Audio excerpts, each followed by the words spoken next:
call the meeting to order. The committee has under consideration the estimates of the Ministry of Education for the fiscal year ending March 31st, 2023. I'd ask that we go around the table and have members introduce themselves for the record. Minister, please introduce the officials who are joining you at the table. Just a moment. I thought we were not needing to do that again. We have... do you know what? I'll just let everybody introduce themselves because we do have a very large group. Obviously, to my left is my Deputy Minister, Andre Tremblay. To my right is Emily Ma. To my left, further left, is Christine Sewell, ADM of Finance. Sorry, I was just listening to you. So, and I have a huge gallery of people here behind me, an amazing team of people who do a fantastic job each and every day in education, and I'm so grateful and so blessed to have them working with me. Welcome, everyone. My name is Jackie Lovely. I'm the MLA for the Camrose constituency and the chair of the committee. We will begin starting to my right. Grant Hunter, Tabor Warner. Michaela Fry, Brooks Medicine Hat. Richard Gottfried, Calgary Fish Creek. Mark Smith, Drayton Valley Devon. Sarah Hoffman, Edmonton Glenora. Rod Loyola, Edmonton Ellerslie. Now go to members participating remotely. Please go ahead, member.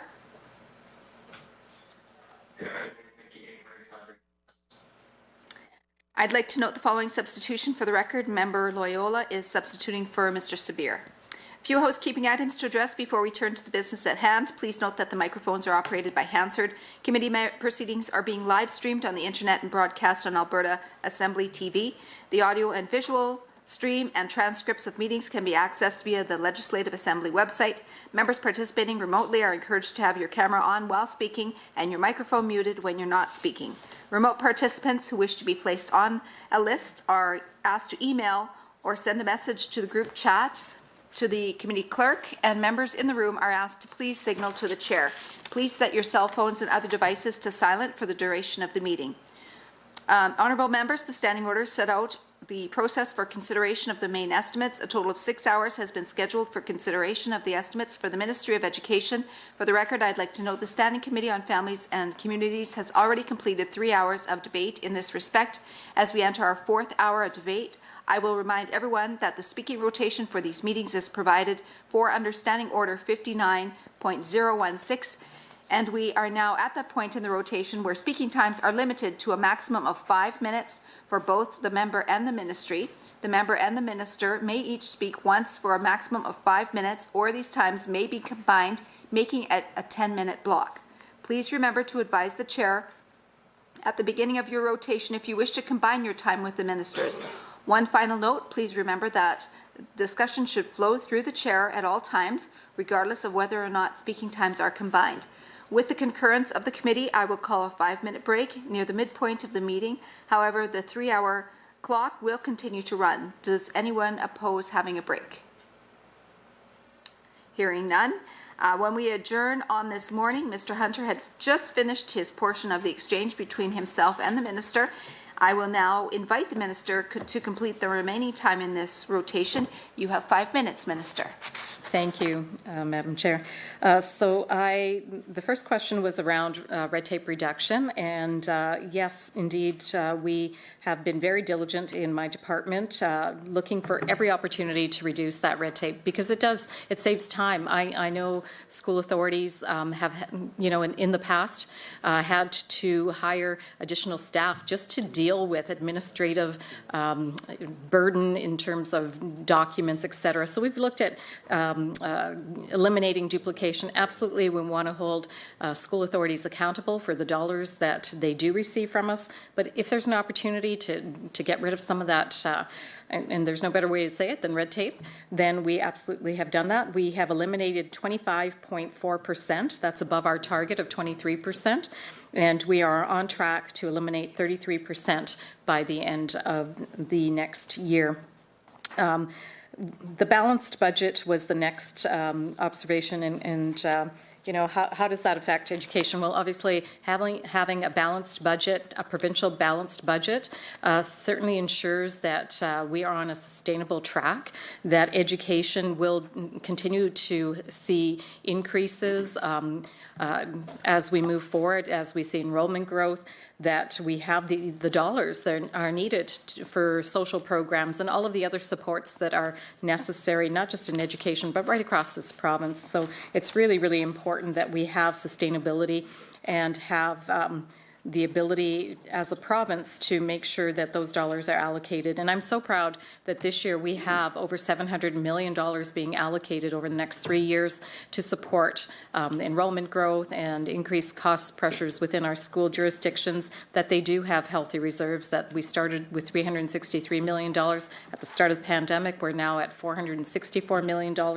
in reserves, that we have $191 million additional to allocate towards curriculum implementation, that we're also looking after our most vulnerable, that on top of the $1.4 billion that we spend on special needs within the $8.4 billion budget, it was 8.3, it's now $8.4 billion, that we are, on top of that $1.4 billion, we're going to add an additional $110 million. It is much easier to have those increases when we have a balanced budget in this province, and that we're taking care of, that we don't have to spend as much in costs due to interest rates, etc. So balanced budgets are always good budgets.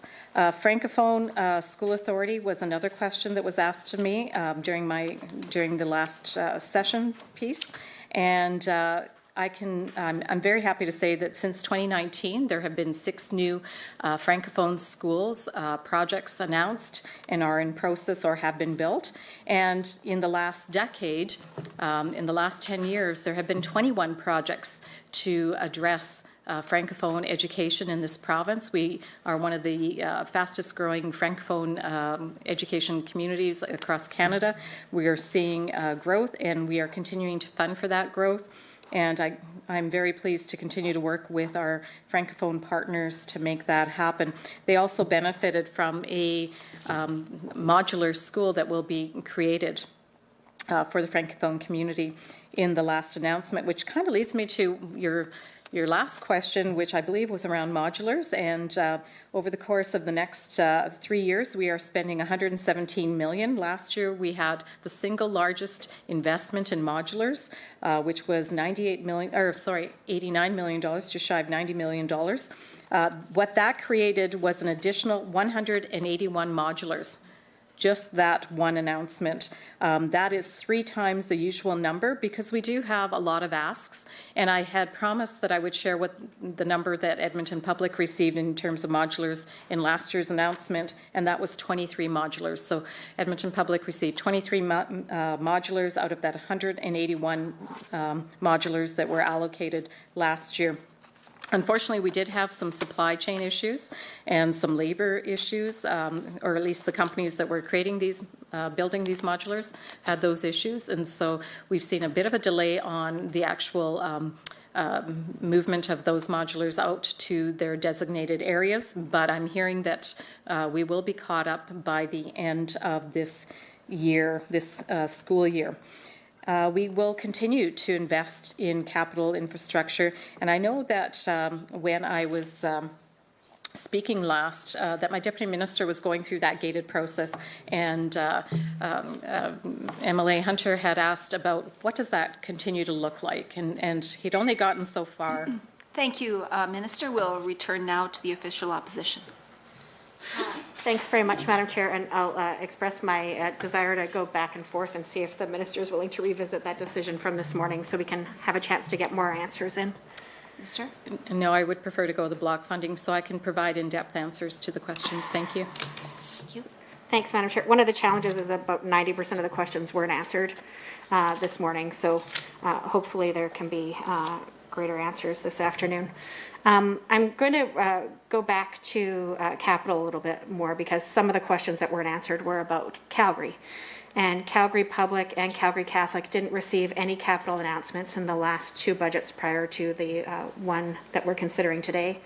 And in the one that's being considered today, the only schools within the city of Calgary, the minister might say, well, Calgary Catholic did get one. It wasn't in Calgary, it was for another community last year.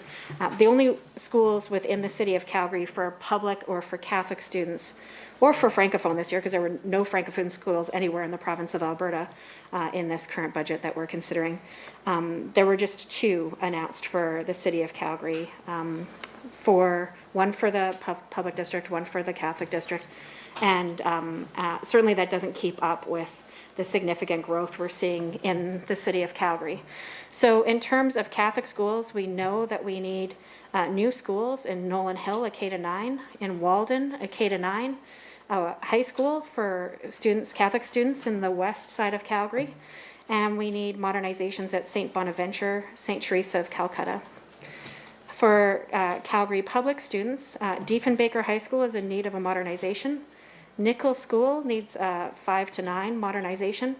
And in terms of new schools, Saddle Ridge, desperate need of a new school in Northeast Calgary, as well as Cornerstone requires a high school. So essentially the question that I would love to get some response from the minister on in this round back and forth is, does the minister think that the government's budget is actually keeping up, through you, Madam Chair, with the demands we're seeing for increased modernizations as well as new school space in the city of Calgary? And part of why I say this is because over the last 2 years, we've been calling on the government to increase the spaces and to create opportunities for more staff to be hired. And one of the pushbacks that we received repeatedly was that you can't build schools overnight. And certainly this government hasn't built any public or Catholic schools in the city of Calgary. No new commitments in the last two budgets prior to today. And in this one, only one for each of those two school divisions. So we certainly are playing a significant, we need to make up for the significant neglect that the city of Calgary has faced under the budgets under the current provincial government for the last 3 years. So given that there are significant additional revenues in this budget, and that the Premier just yesterday, or maybe it was the day before, talked about how there could be potentially even $10 billion in additional revenue if oil prices stay at the rate they're at today. Would the minister commit?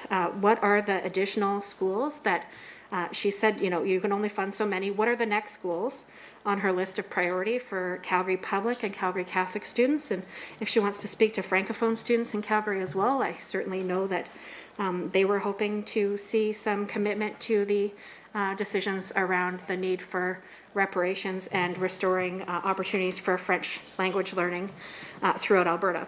So, and specifically, if the minister thinks it's appropriate for Saddle Ridge students to be bused many over half an hour to get to their closest public school, and those schools that are closest rarely have room, so students are often being bused even further than that. So these are some of the questions that families in Calgary have raised repeatedly for me. And if, just to reiterate, these are from the capital plans for the public and the Catholic boards within the city of Calgary. Nolan Hill, K-9, Walden, K-9, West Calgary High School. Those are all Catholic needs for new construction. For public school, new construction need for Saddle Ridge, 5 to 9, Cornerstone High School. Those are the new builds, and then I did mention some modernization. So if we really do want to demonstrate a desire to support choice, that includes choice for families to be able to choose public, Catholic, and Francophone schools in the communities where they live. And these they've been well articulated public documents submitted to the minister highlighting the need for these schools, new schools, and modernizations with the city of Calgary. So what does the minister have to say to families in Calgary who are waiting? Thank you, Honourable Member. We'll return now to the minister. Thank you so much for those questions, and I'm glad the member opposite, MLA Hoffman, agrees that a balanced budget allows for all of us to have more services available, and that there's the ability to improve right across the province. First of all, again, The gated process, I'm going to have to, obviously there's a lack of understanding on how that gated process. I don't choose these. These are school divisions putting forward their top requests, and Calgary has been very diligent in putting forward their top requests. I can actually share that currently in process, there are 7 schools in Calgary for either Calgary Catholic or Calgary Public being in process being built. That's without the 2 that we just allocated as well. I know that they're very pleased that their issues in terms of growth areas are being addressed. When the member opposite was mentioning this morning that they were building something like 60 schools a year is what I believe she said. When I counted, we're actually building 66. I did have a look at their, because that is the cumulative number, but when I look at the actual projects that were approved under the previous government from 2015 to 2018, there was actually only 70 projects total approved during that time period, or 17.5 per year as an average. When I look at the number that we've already approved in just the 3 years we've been in office, it averages out to 17.7%. Obviously, we always want to build more schools, but we give great difference to school authorities in terms of what are their top priorities. And they put that through the gated process. I know that my deputy minister didn't have time to finish what that gated process looks like, so I'm happy for him to continue on so that everybody is enlightened as to the 10 steps that have to be gone through before a project rises to the top.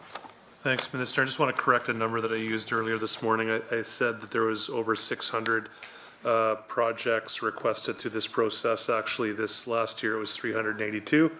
But still a significant amount of projects requested versus dollars available. So I'll just recap a number of the criteria that are used through a scoring system that prioritizes each of the projects that are put forward by school authorities. So I mentioned that it's not just a matter of health and safety, but also improved program delivery services. So enrollment is a huge part of that consideration process. Also, overall potential growth within the catchment area of that school or in that area of the community. Also, functional capacity in the school board or school authority's ability to deliver specialized programming. So in some cases, we'll have a school authority coming forward with a unique program proposal, and they may need special capital investment in order to facilitate the delivery of that program. That's a key consideration. When considering refurbishments or renovations, there's a very significant building condition or asset depreciation evaluation process that's undertaken by school authorities that are considered when we are looking at construction projects. Another key function of our process is also around efficiency solutions, and that was a key component that was added in 2018.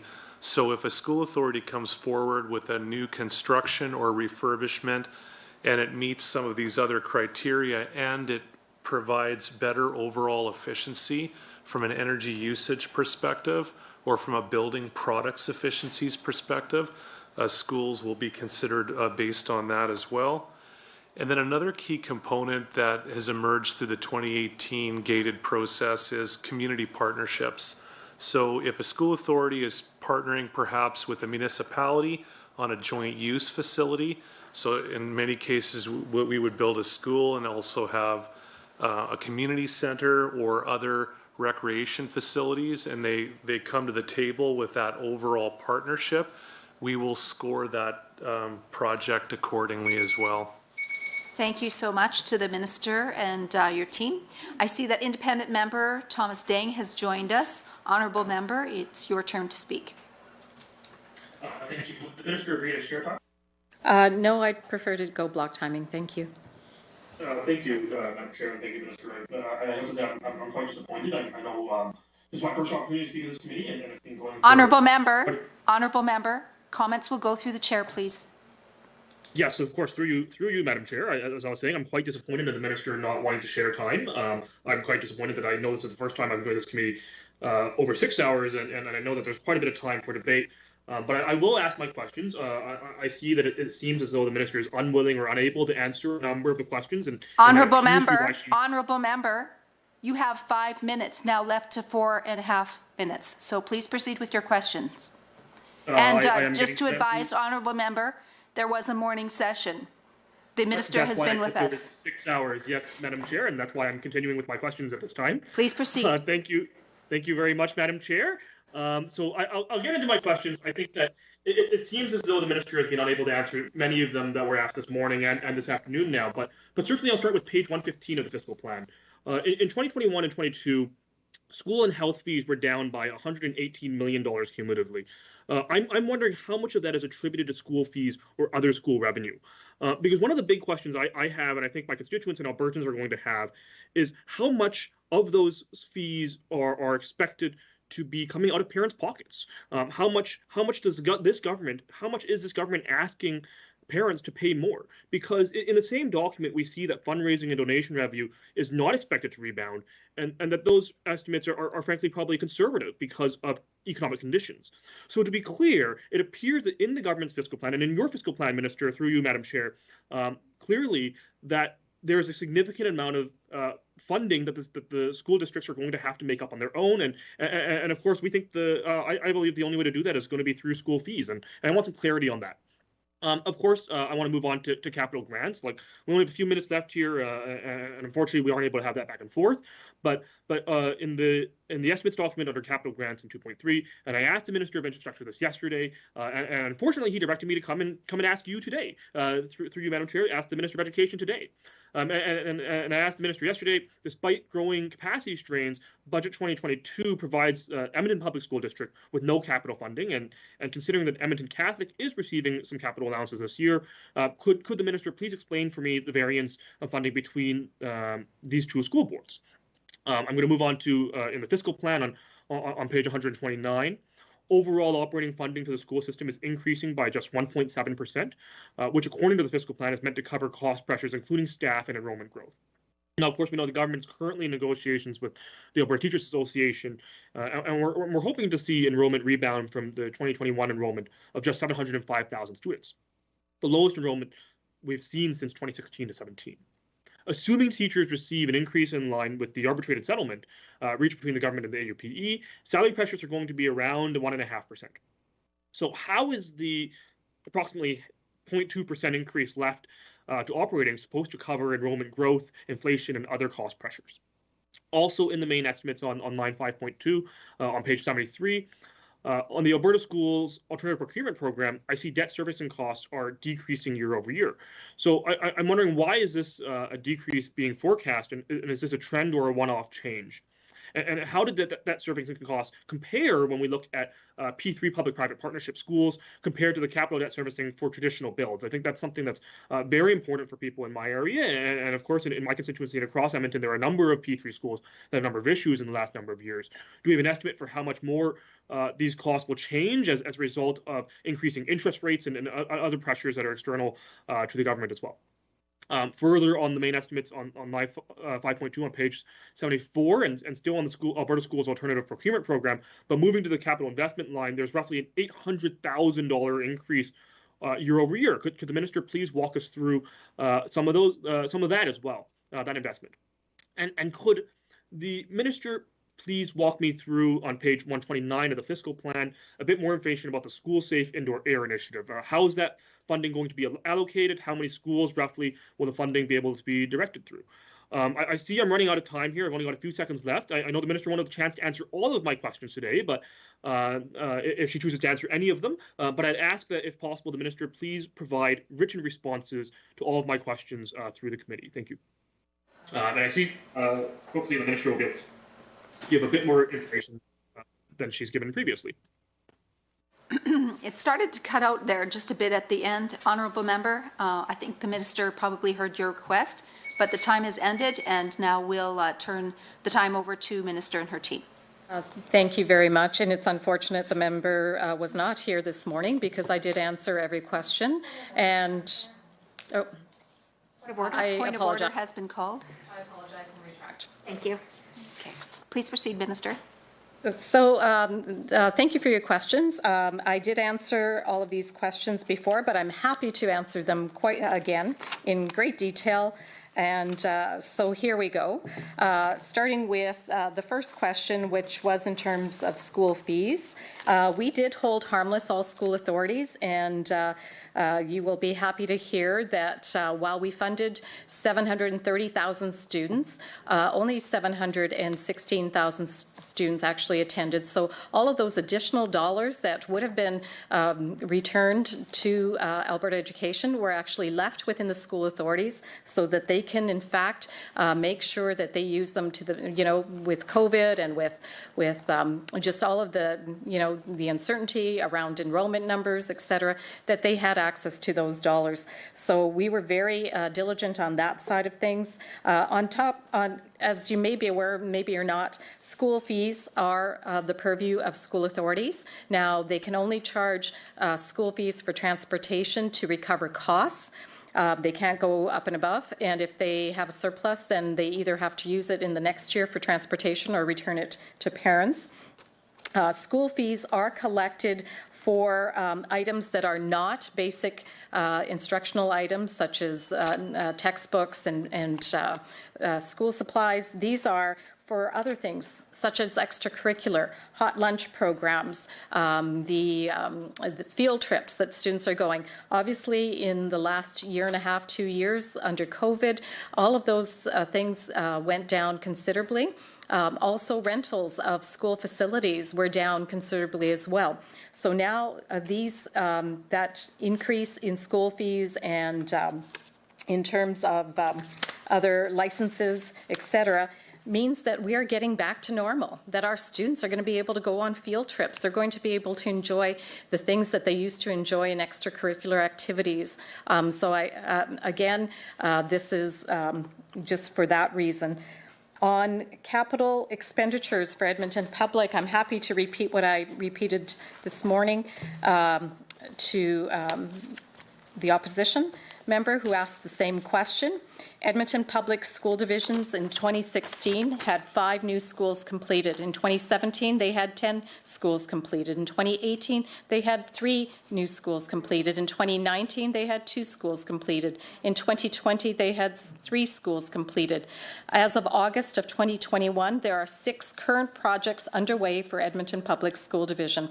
Their jurisdictional scan, their jurisdiction current capacity is for 131,746 student spaces, while their projected enrollment for 2022 is 107,337 spaces.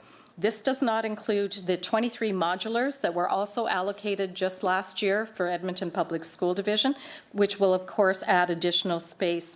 So therefore, Edmonton Public, I cannot control Edmonton Public's list. They are in full charge of their list that they put forward to Capital to review. And on the top of their list, their top 2 asks were underutilized schools that were under 70% utilization, and they were not health and safety issues. As my Deputy Minister was going through the process just recently on how the 10-step gated process that has to be gone through. Obviously, those projects did not make the list, but we are always happy to work with Edmonton Public. In fact, I contacted them through a letter and through my office to set up a meeting so that we can further assist them, so that we want to see them having new schools in their area. On negotiations, you mentioned negotiations. The funding, the increased funding to education, so there's $700 million over 3 years, and that will go to support enrollment growth, inflationary costs for supplies. There's a 1% increase to base. There's a 1% increase to operations and maintenance. There's a 4.6% increase to transportation, which is above the 5% that we increased last year, and additional 5 prior to that. Thank you, Minister. We'll now move over to the government side. Please proceed. Thank you, Madam Chair. Minister, thank you for being here today. I wanted to ask you some questions about student transportation and insurance. As you know, I sat on your transportation task force with a few other MLAs, some of them who are now in cabinet, but we prepared a report for you, which I was very happy to take part in. So I'm specifically referring to page 78 of the fiscal plan. I see that student transportation funding is increasing from 377 million to 386 million, and line item 3.4 on page 73 of your estimates continues to relate to transportation. So I'm just curious, Minister, if you could elaborate on how your department's investment in student transportation in budget 2022 how these changes will fit into the 319 million found in line item 3.4 of your estimates. I'm also curious if you could please provide the committee with an update on the work being done to implement the recommendations that our task force worked so hard on. And I'm curious if you could let us know what your ministry is doing to ensure school boards are delivering transportation costs as effectively as possible. I know we were touring the province. There were a lot of different ways to get that done. So I'm just curious if you could tell us exactly how your department is getting that done. And I know that we've heard a lot of this in question period, how we've talked about increased fees, we've heard about increased fees in question period, and I'm curious if you could explain why the opposition keeps saying that fees will increase when you're actually providing more money for things like transportation. So I'm curious if there's any truth to that. What could those fees possibly be referring to? And secondly, I'm going to ask you about insurance, like I said. So on the insurance question, we've heard from school boards about increased insurance costs.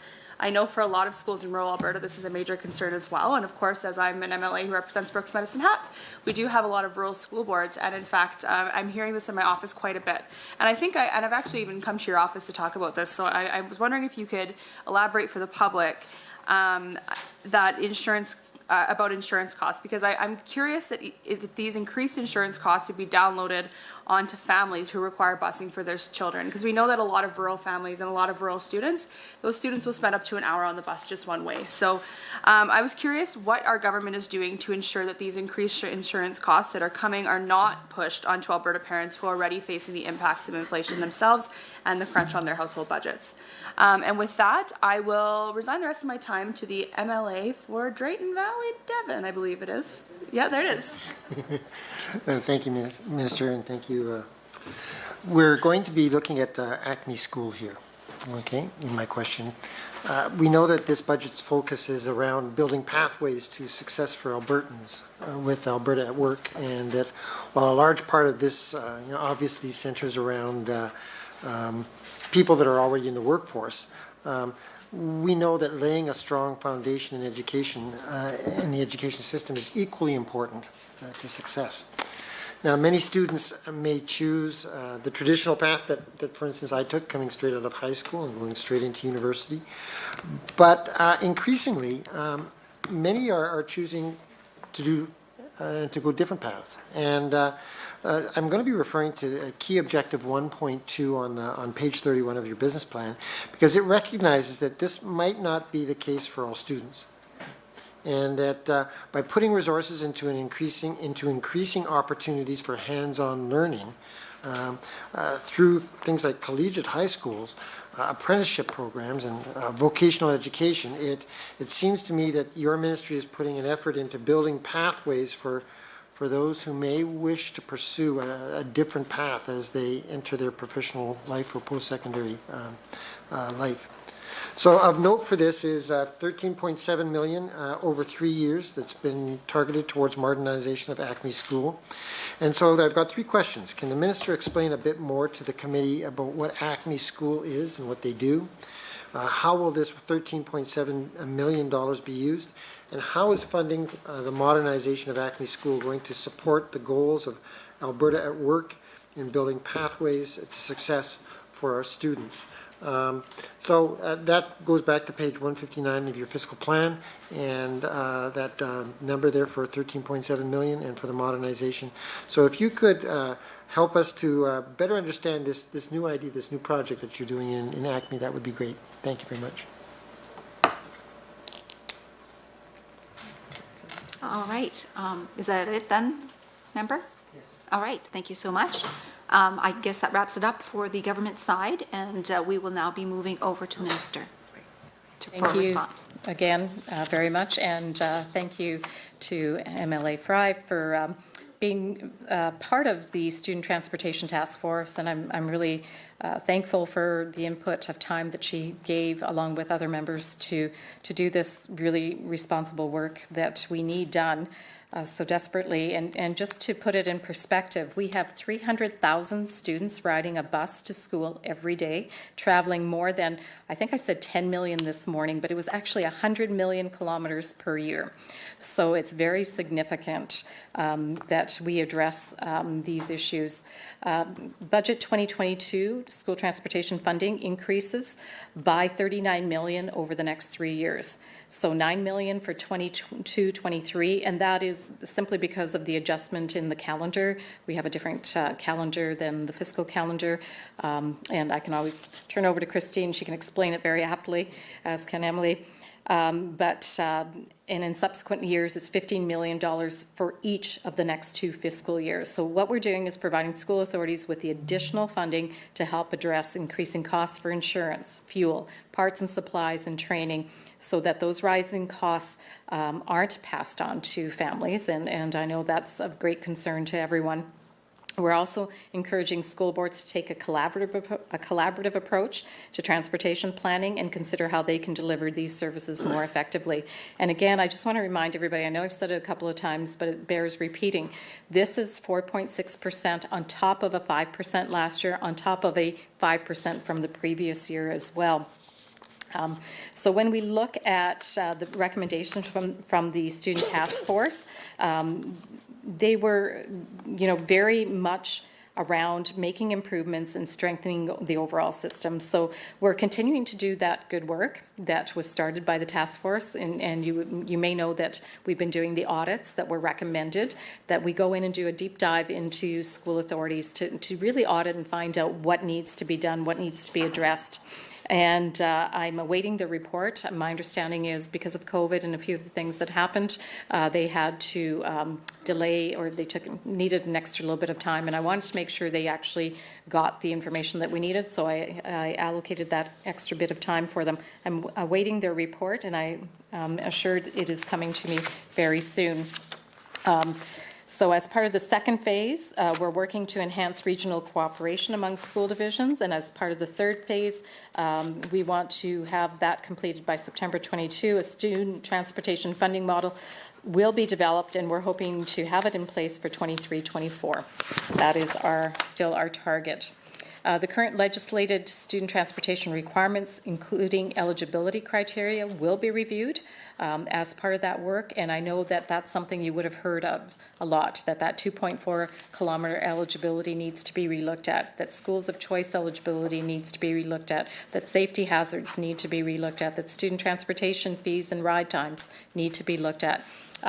As you know, my husband and I farm, and we have 7 children, so our children spent a lot of time on the bus. Even though we're just minutes out of Red Deer, sometimes their bus rides were that 35 to 40 minutes, sometimes even an hour, depending on if they were first on and last off. It got to be a very long day, so I'm very aware of all of the issues in that area. When we look at the number of school authorities that are cooperating right now, we have approximately 43 out of 61 boards, which is about 70% that have entered into cooperative busing arrangements. That represents nearly 100,000 students, but we're always encouraging to look at efficiencies across the boards. When we look at the budget 2022, the $319 million that will be allocated to school boards and transportation funding for this year, it is an increase of 4.6%. And I just want to highlight, I've said it before, but it bears repeating, that school boards cannot charge more than the cost of the service. They can only charge to recoup their own expenses. And that is very important. Local boards continue to be responsible for transportation fees, and they're accountable to parents for those fees. And in fact, I want to give a shout out to Calgary Public School Division that last year refunded school fees for transportation because they had some savings that they were able to actualize, and they actually returned those funds to those parents, which is laudable for sure. when we look at ensuring the increased insurance costs, that again was something that came to myself and my department, and we were diligent. We connected with the Minister of Finance. Thank you so much. Minister will now move back to the official opposition. Please proceed, member. Thank you very much, Madam Chair, and through you, absolutely, transportation fees will be going up because the transportation budget hasn't gone up the same amount that the costs for increased insurance costs and increased fuel costs are on school jurisdictions. So through you, Madam Chair, like this is completely a continued downloading of costs onto ordinary Alberta families. So that is a given. And clearly the report that was received, there haven't been significant moves by the government after the report was received more than a year ago to actually address affordability for Alberta families, including the cost of transportation. One of the ways you reduce the cost of transportation is by building more schools, Madam Chair, close to where kids live so that they don't have to take the bus. And these rides that the member references, that the minister references, are certainly typical rides in rural communities and also in urban communities now, the more the government fails to build schools close to where kids live. There were some documents tabled this afternoon that were referred to as in response to what was asked in this House, or in this committee. But what was actually asked for this morning was the current year's actual numbers and projections for the upcoming school year. And what was tabled continues to be projections or estimates for the current school year, which we're more than halfway through. So I would certainly expect that the government would be able to provide actual numbers for the current school year. They still say preliminary for the 2021-2022 column on this document. So that is problematic when we're trying to make decisions around the appropriateness of funds, Madam Chair, for the upcoming school year, and the government still continues to not even give the actual numbers for this current school year through what was tabled and what's posted on their website. Even so, with what was actually tabled, the preliminary numbers for grade 1 show that there were 3,000 fewer grade 1 students in school this year than there were the previous year, which would lead one to believe that many of those kindergarten kids didn't come this year either, the kindergarten kids who were missing in such huge numbers last year.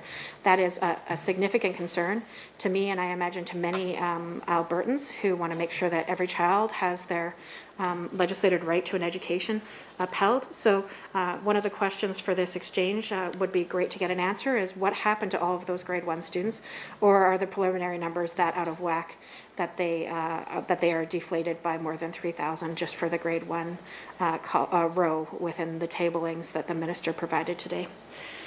I also want to take a few minutes to talk about the weighted moving average and some of the challenges that we've seen as it relates to education funding, changes that have been made by the current government. And I do want to say that there are some districts who, particularly districts that have seen a decline in enrollment, who the weighted moving average has been able to insulate them and prevent a reduction in funding for at least a few years. And that's fine. That's good. I want to make sure that every kid in Alberta has an opportunity to top-notch education through you, Madam Chair. And I guess the big question is, though, there are districts that are growing, and they are not getting funded in real time for the kids that they're educating in that year.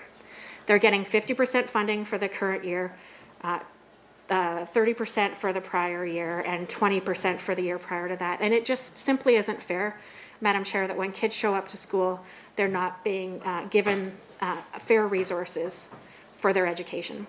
So I guess the question, one question could be, does there have to be one formula? Or can we actually adapt and be creative to address the current number of students that are showing up in growing districts while insulating districts in declining enrollment? This doesn't need to be fighting over a shrinking pot of resources. Can we actually create the appropriate resources to meet kids where they're at and make sure that we fund properly for education? Another example is the change in high school funding that was implemented last year. It has absolutely hurt, particularly small rural schools where you used to get credit unit funding. So if a teacher was ambitious and worked one-on-one and offered a class beyond the regular requirements for a student, the school would get additional supports and funding to support that and to recognize that work that went above and beyond. And now it's flat funding. Basically, if you need to do a fourth or a fifth year, your funding gets cut even more severely. So a student who's back for a fourth year of high school usually needs just as much help as they had in their third year, will only get half the funding they had when they were there in their third year. And that just simply isn't fair, Madam Chair. Thank you so much, Honourable Member. We'll return now to the Minister for her response. Thank you for those questions. Very much appreciated. Transportation is always top of mind. As I indicated earlier with the previous set of questions, that with so many students on the bus, et cetera, that we need to continue to do everything we can to lower costs. And I know that early on when we were elected, and we were able to get rid of the NDP carbon tax, that we heard from school authorities how much they were saving in terms of fuel, because of course a lot of the transportation costs revolve around the fuel costs. And so the fact that we were able to eliminate that carbon tax really saved school authorities lots and lots of dollars. And I would invite the opposition to join us in fighting the federal carbon tax, because I know that it's adding upwards of 40 cents, and that's going to continue to rise as of April 1st. So we need to do everything we can to lower those costs. And while we have, as a province, declared that we will be getting rid of the provincial tax on fuel, we do need to look at that carbon tax and getting rid of that, because that is adding additional costs to our transportation system. But again, school authorities only can charge enough to collect in terms of meeting their costs, as I indicated earlier. And again, another shout out to Calgary Public, who was able to return dollars. And in fact, I have heard that part of the reason that school authorities have had their reserves growing was because, in fact, they were able to save in this area. Again, we're continuing to provide the supports and the services that are needed. We're in constant conversation with all of the school partners, in particularly the Alberta School Boards Officials Association, ASBOA, who are the secretary treasurers, and they lead the way in this area, advocating for, whether it's insurance or what the actual costs are in transportation. So thank you for that great question. On the number of students, I believe that the member was looking at a different chart. The one chart she should be referring to is the funded headcount chart. It is the last table that is on our website, and I invite her to go to the website and look at that table, because in fact that is where you will find those numbers that are the funded headcount of students. And at this point in time, let me see, do I have enough time to go into the next? I still have 2 minutes. Is there anything that I should add on that particular piece, team? No, it's on the website. Okay, just refer to the website, please. On the weighted moving average, as I indicated earlier on that student enrollment growth, the historical perspective, 2007 to 2022, we were seeing escalating costs on the operational funding of school authorities that way outpaced the enrollment increases and inflation increases. And just for those that weren't here this morning, I'm happy to repeat them. Operational funding increases in the 2004-2005 school year to the 2018-2019. Operational funding increases were 80%, whereas enrollment growth went up 25% and inflation went up 33%. In the 2007 to 2008 year to 2021-22, it went up 48%. Operational funding versus enrollment growth of 24% and inflation of 26%. We have made a commitment to ensure that we are indeed well funding our education system, but also containing these escalating costs. So the weighted moving average works really well to smooth out the bumps and provide that sustainable, predictable funding. In the past, and I was a trustee for 11 and a half years, so I'm very well aware of this, that we would have to wait till the end of September student count before we actually knew what dollars we had. Now, the school authorities will have their funding profiles with actual numbers that they will have available to them by the end of March of this year. And so they have the knowledge and the dollars available to make the decisions that they need to make for their school authority. So this gives them that surety. Thank you so much, Minister. I see that Member Lowen has joined us from the independent side. Please proceed, Honourable Member. Okay, thank you very much. And Minister, did you want to do block time or back and forth? Block time, Block time, please. that's fine. Thank you. And I didn't have a lot of comments today, but I just wanted to touch base on a few things. I know some of them you may have taken care of already, but I just wanted to go into them anyways. But again, thank you for being here, and thank you to the staff for being here too. Appreciate the opportunity to ask questions. The first question is going to be on the Valley View School that was announced, and just wondered if I get a bit of a rundown on the process, the timeline, and the amount of money that's coming over the next period of time on that project. It's appreciated in the community, and I haven't been able to find anything specific on that, though it may be there, but if you could kind of indulge me with a little bit of those details, and if you don't have it here, if you could just provide it afterwards would be fine too. I understand if you don't have it right in front of you. Also with the curriculum process, I still get a few calls on concerns on the curriculum, and the calls are anywhere from scrap the whole thing to leave it just the way it is, and I'm guessing that that you're somewhere in between as far as still listening and still addressing concerns. And so I'd just like a bit of an idea where you are in that process, and where people can go and how much influence they can have on that process and the curriculum where it's at right now. And again, that's something you could undertake if you don't have that information, but I think you've probably already addressed it to a certain degree already today. So, but if you could do that for me, that would be great. And then the last thing is the transportation budget. That's always a concern in rural Alberta, and I know you've done some things to address some of those concerns, and I just want to get a bit of an outline on what you've done in this budget for the transportation for education. And I'll leave the rest of the time for you, Minister, to respond to that. And again, if you need some time to prepare on that, I understand. Were those all your questions, Member? Please proceed, Minister. Okay, thank you so much. And so the Valley View School is certainly an important project. It was advocated for a very long time.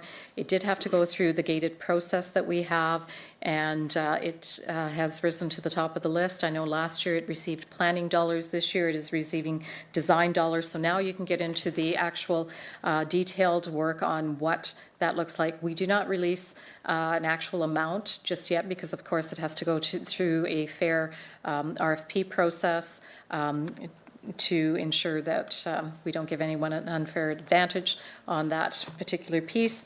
But it is now in design stage, which then leads to building right afterwards. And I know that the community is very appreciative of that project because it is much needed. There is a very tired, well-loved, but very tired and school that needs to be replaced. So I'm happy that that rose to the top of the gated process, and now we're able to move forward on it. On the curriculum process, yes, it's been a very transparent process. When we brought forward the curriculum draft last May, it's all blending together. When we brought forward last spring, we had embarked on what would be probably the most transparent and most engaged upon draft of curriculum ever in Alberta history. We have had tens of thousands of everyday Albertans weigh in. We've had educators, we've had post-secondary, we've had ethnic communities, cultural communities. We've had anyone who's wanted to have a voice has had the opportunity to have their voice heard.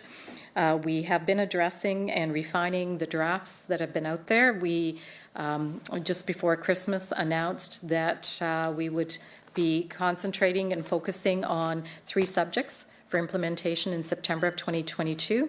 That is the mathematics, English language arts, and literature. and phys ed and wellness. And further to that, we also announced that we would put together a curriculum implementation advisory group made up of system experts who know how to implement the curriculum into the schools, taking into account all of the considerations that are out there, including COVID. We've also had piloting teachers weigh in, and we've had 360 teachers piloting the curriculum, the draft curriculum. So there's many pieces. The other piece that I would mention before I move on is that we have also had delayed the social studies. We've gone back to scope and sequence, which is the blueprint. So we went back, we heard a significant amount of concern around social studies. That was by far the subject that we received the most input on and feedback on. So we are continuing to refine that. We put out a refined scope and sequence. We're consulting on that, and then we will further look at the draft. We are still going to implement in September of 2022 those 3 subjects, but the curriculum implementation advisory group are in fact advising us on how we go forward with those 3 subjects. And I look forward to sharing more information on that very, very soon. And so we're doing exactly what we said we're going to do. It's all up on the website. You can go have a look at it. What we've done to date, it's all there, and how we're moving forward. And as more pieces become available, we will be putting that forward as well. I know I had a question asked earlier this morning about the social studies and if we would in fact have information on Ukraine culture and history, and that certainly is something that because the draft is just that, a draft, we are looking at ensuring that we have all of the information available as we get into those details. So yes, in fact, we've heard from many cultural groups that for the first time ever, they're going to see themselves reflected in the curriculum, and I think that's exciting, and many individuals see the opportunities that exist through that. We were just talking about transportation, and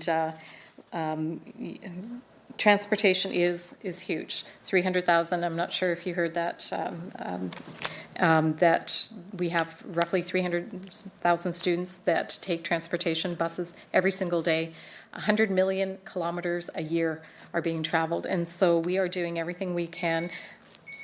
Thank you so much, Minister. At the beginning of our meeting today, I stated that I would like cell phones and other devices set to silent for the duration of the meeting. I keep hearing something beeping, so if it could either be turned off or removed from the room, I'm finding it distracting, and so I'm not sure where it's coming from, but whoever has that, please remove it from the room. So now I will move over to the government side for your next section of questions. Next. Please proceed, Mrs. Fry. Thank you very much.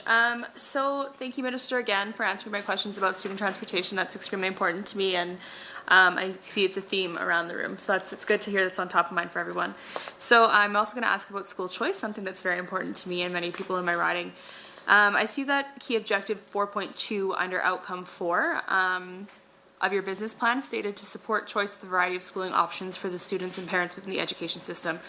One of the things that we all campaigned on and we've always stood by is that parents, not politicians, are always in the best position to make decisions on how their children should be educated.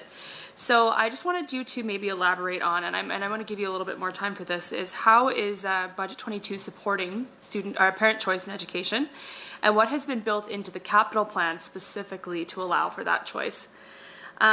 And then I'm also going to ask you some questions referencing back to key objective 4.2 and expanding to 4.4.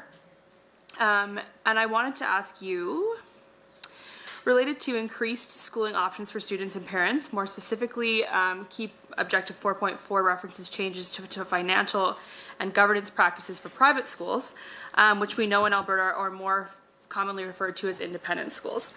So can you please explain why this is a priority for you and your ministry, and speak a little bit about the changes that you are pursuing with these financial reporting changes? Minister, we hear from the opposition members that funding is being taken away from public schools in order to increase funding for private schools and charter schools, but I actually have a few questions about this as well. So first, can you confirm if charter schools are publicly funded by the government or if they receive funding independently through tuition? I'm also wondering how much actual funding goes to the charter schools specifically, proportionately. And lastly, I've heard that there are long waits to attend charter schools, which makes them an elite and difficult access to the program. Can you tell us how many students actually attend charter schools in Alberta? And how long their wait lists are, and if you're planning to address this. I assume that the earmarks funding in the capital plan might address these issues, but I'm just wondering if you could elaborate on that for us, please. And I'll resign my time. Okay, please proceed, Minister. Thank you very much for those questions. That question, many questions, so thank you so much. So parental choice, absolutely. It is something that our government is very concerned about and has always advocated for. And we are very blessed in Alberta to have so many choices. You can attend a public school, Francophone school, a separate school, a Catholic school, a independent school, a public charter school, or a homeschool. And so there's definitely the opportunity for parents to make that choice. And with the enhancements that we did in the Education Act and the Choice in Education Act, that just further solidifies that we have a proud history and that it in fact is working, because of course we see great successes throughout all of the education system that is provided. You asked a question around how is it built into the capital plan. So Budget 2022 also provides $25 million over 3 years to support collegiate programs and charter school expansions in the education system. This would cover costs associated with facility leases or expansions like rentals or third-party spaces.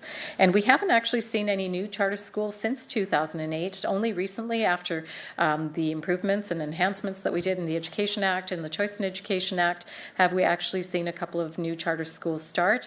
It's roughly about 500 students that is added into the public charter system. Currently in the charter public charter system, there is in 21-22 year, there are 15 charter schools in the province serving 10,519 students, and they were projected to receive roughly $94.3 million. So provincially, they represent 1.5% of the student population choosing charter schools, but they receive only 1.2% of the funding, overall funding. The 2022 capital plan also provides $47 million over 3 years to support school infrastructure for charters, public charters and collegiate schools, to provide new and improved student spaces across the province. And also to acquire furniture, equipment, leasehold improvements, those type of things. I would say that on the collegiate side, this was a platform commitment, and it's it was an idea that Nate, along with Edmonton Public and Edmonton Catholic, they had been working on this project for a number of years to create this collegiate concept. Really, it's an alternate pathway for students to be able to get into post-secondary and also into the trades, vocational type programming. And unfortunately, for whatever reason, it wasn't able to be implemented, and it was something that we put in our platform commitment. So those dollars were allocated in the platform to ensure that we see it through to its completion. Just so I don't miss any of your questions. The reason that we're looking at on the independent side, making some changes in terms of really what we're looking at doing is cutting red tape. making sure that we have more accountability and assurance and transparency. So those are all things that we're looking to do.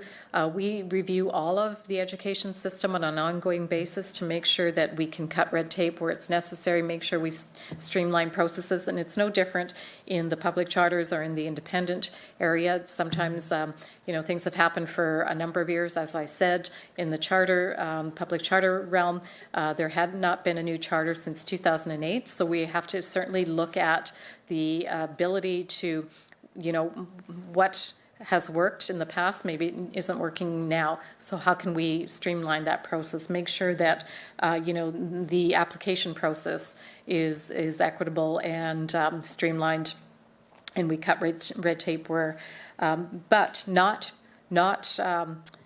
at the expense of accountability and assurance for the public, because these are public dollars. Public charters are indeed public schools. They get full funding, and they are also tied to post-secondary and research, and so we want to make sure that there is accountability for those dollars. You were correct in saying that there are long waiting lists. Some parents put their children on the waiting list for a public charter school at birth. And so right now, my understanding is that there is an excess waiting list of over 5,500 students, potential students. Thank you so much, Minister. We'll now return to the official opposition for their questions. Please proceed. Thank you very much, Madam Chair. And if I could begin my, included within my time, of course, to explain, I brought a CO2 monitor. This is very similar to the monitors that public and Catholic schools and other provinces like Ontario and Quebec have been installing in their schools. And it certainly wasn't my intent to disrupt anything. It beeps every time the levels reach a high level of concern. And this is something that many families have asked that we ensure are available in schools across the province. And I was hoping it wouldn't beep at all today, but every time it's beeped, my apologies, because the air in this room isn't circulating properly, and we certainly don't have a filtration system here, like with many schools. Many schools across the province don't have HEPA filters, don't have adequate ventilation. Yeah, I'm happy to draw attention to the line item. Please proceed, member. I believe there was a ruling today in the House where the Speaker actually cautioned against using props. I'm not even sure where exactly it is in the standing orders. So maybe just a point of clarification, if props are allowed to be used in estimates, if they're not allowed to be used in the chamber. Thank you so much. I will just pause for a moment to seek consultation.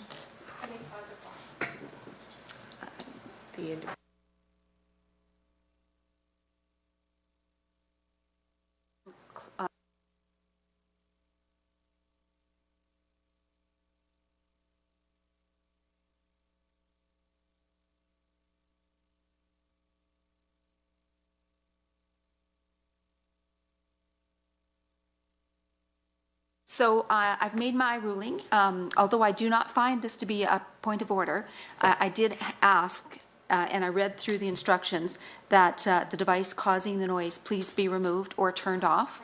And so please proceed, member. Thanks, Madam Chair. And I'm happy to tie this to the performance metric in the business plan. Item 4A, performance measures satisfaction of school provides a safe, caring, and healthy learning environment. And this morning I asked that we please get the numbers from the department officials who are present.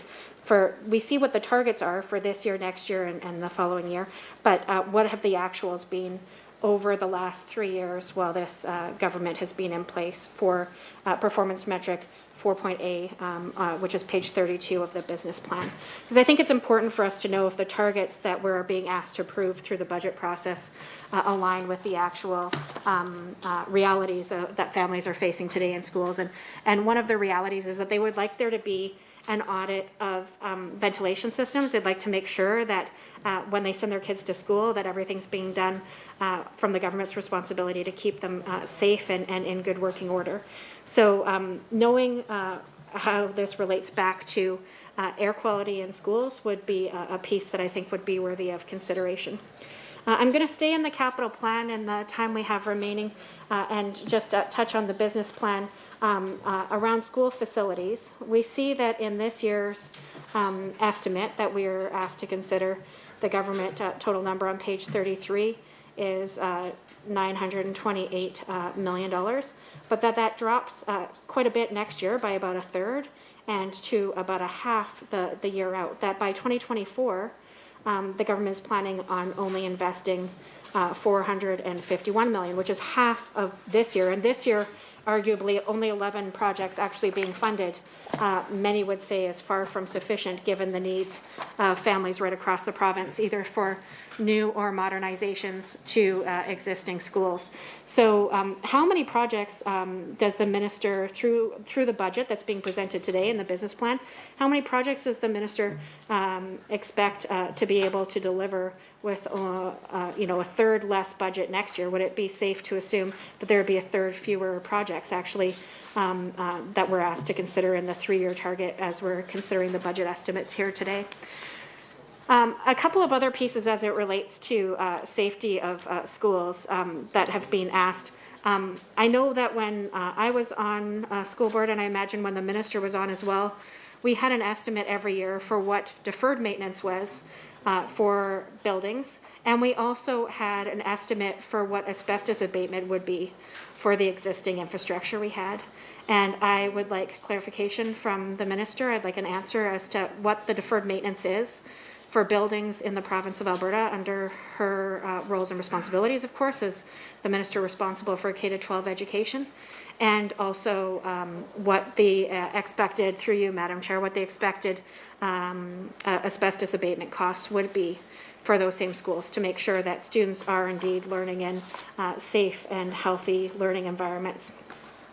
And I'm glad that there is, there are only 4 metrics that are actually put in the business plan, but I'm glad that that is still one, because of course, if kids are unable to feel safe when they go to school for a variety of factors, they are unable to be successful, of course, and focus on math and language arts and everything else we want them to be able to focus on when they do arrive in that school building. So the information measuring what the results were for safe and caring, healthy learning environments for each year that the UCP has been in government, so that we can assess whether or not these targets are realistic, I think would be something that the minister or department officials should have handy and be able to deliver to this committee. And I appreciate that the minister flagged that the last chart had what was actually funded this year, the headcount actuals, but it's not broken down by division or by grade, which is what the top chart on that very same webpage has projections, preliminary analysis for each grade level. So we're more than halfway through the school year. How many kids are in grade 1? Thank you, honourable member. We have 5 minutes for the minister to respond, and it's just the red clock here. Thank you. Thank you so much.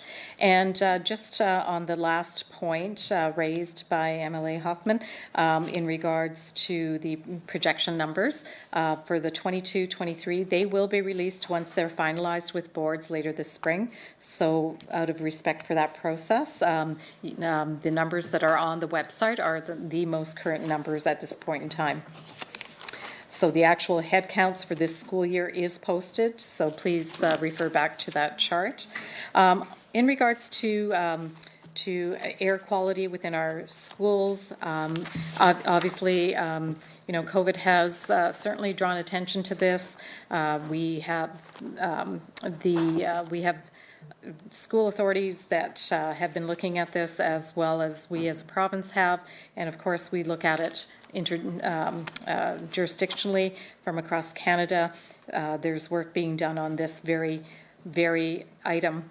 When we look at the fact that in Alberta, we accelerated $250 million of capital maintenance and renewal funding to school authorities right when they needed it most, when we were coming back into schools.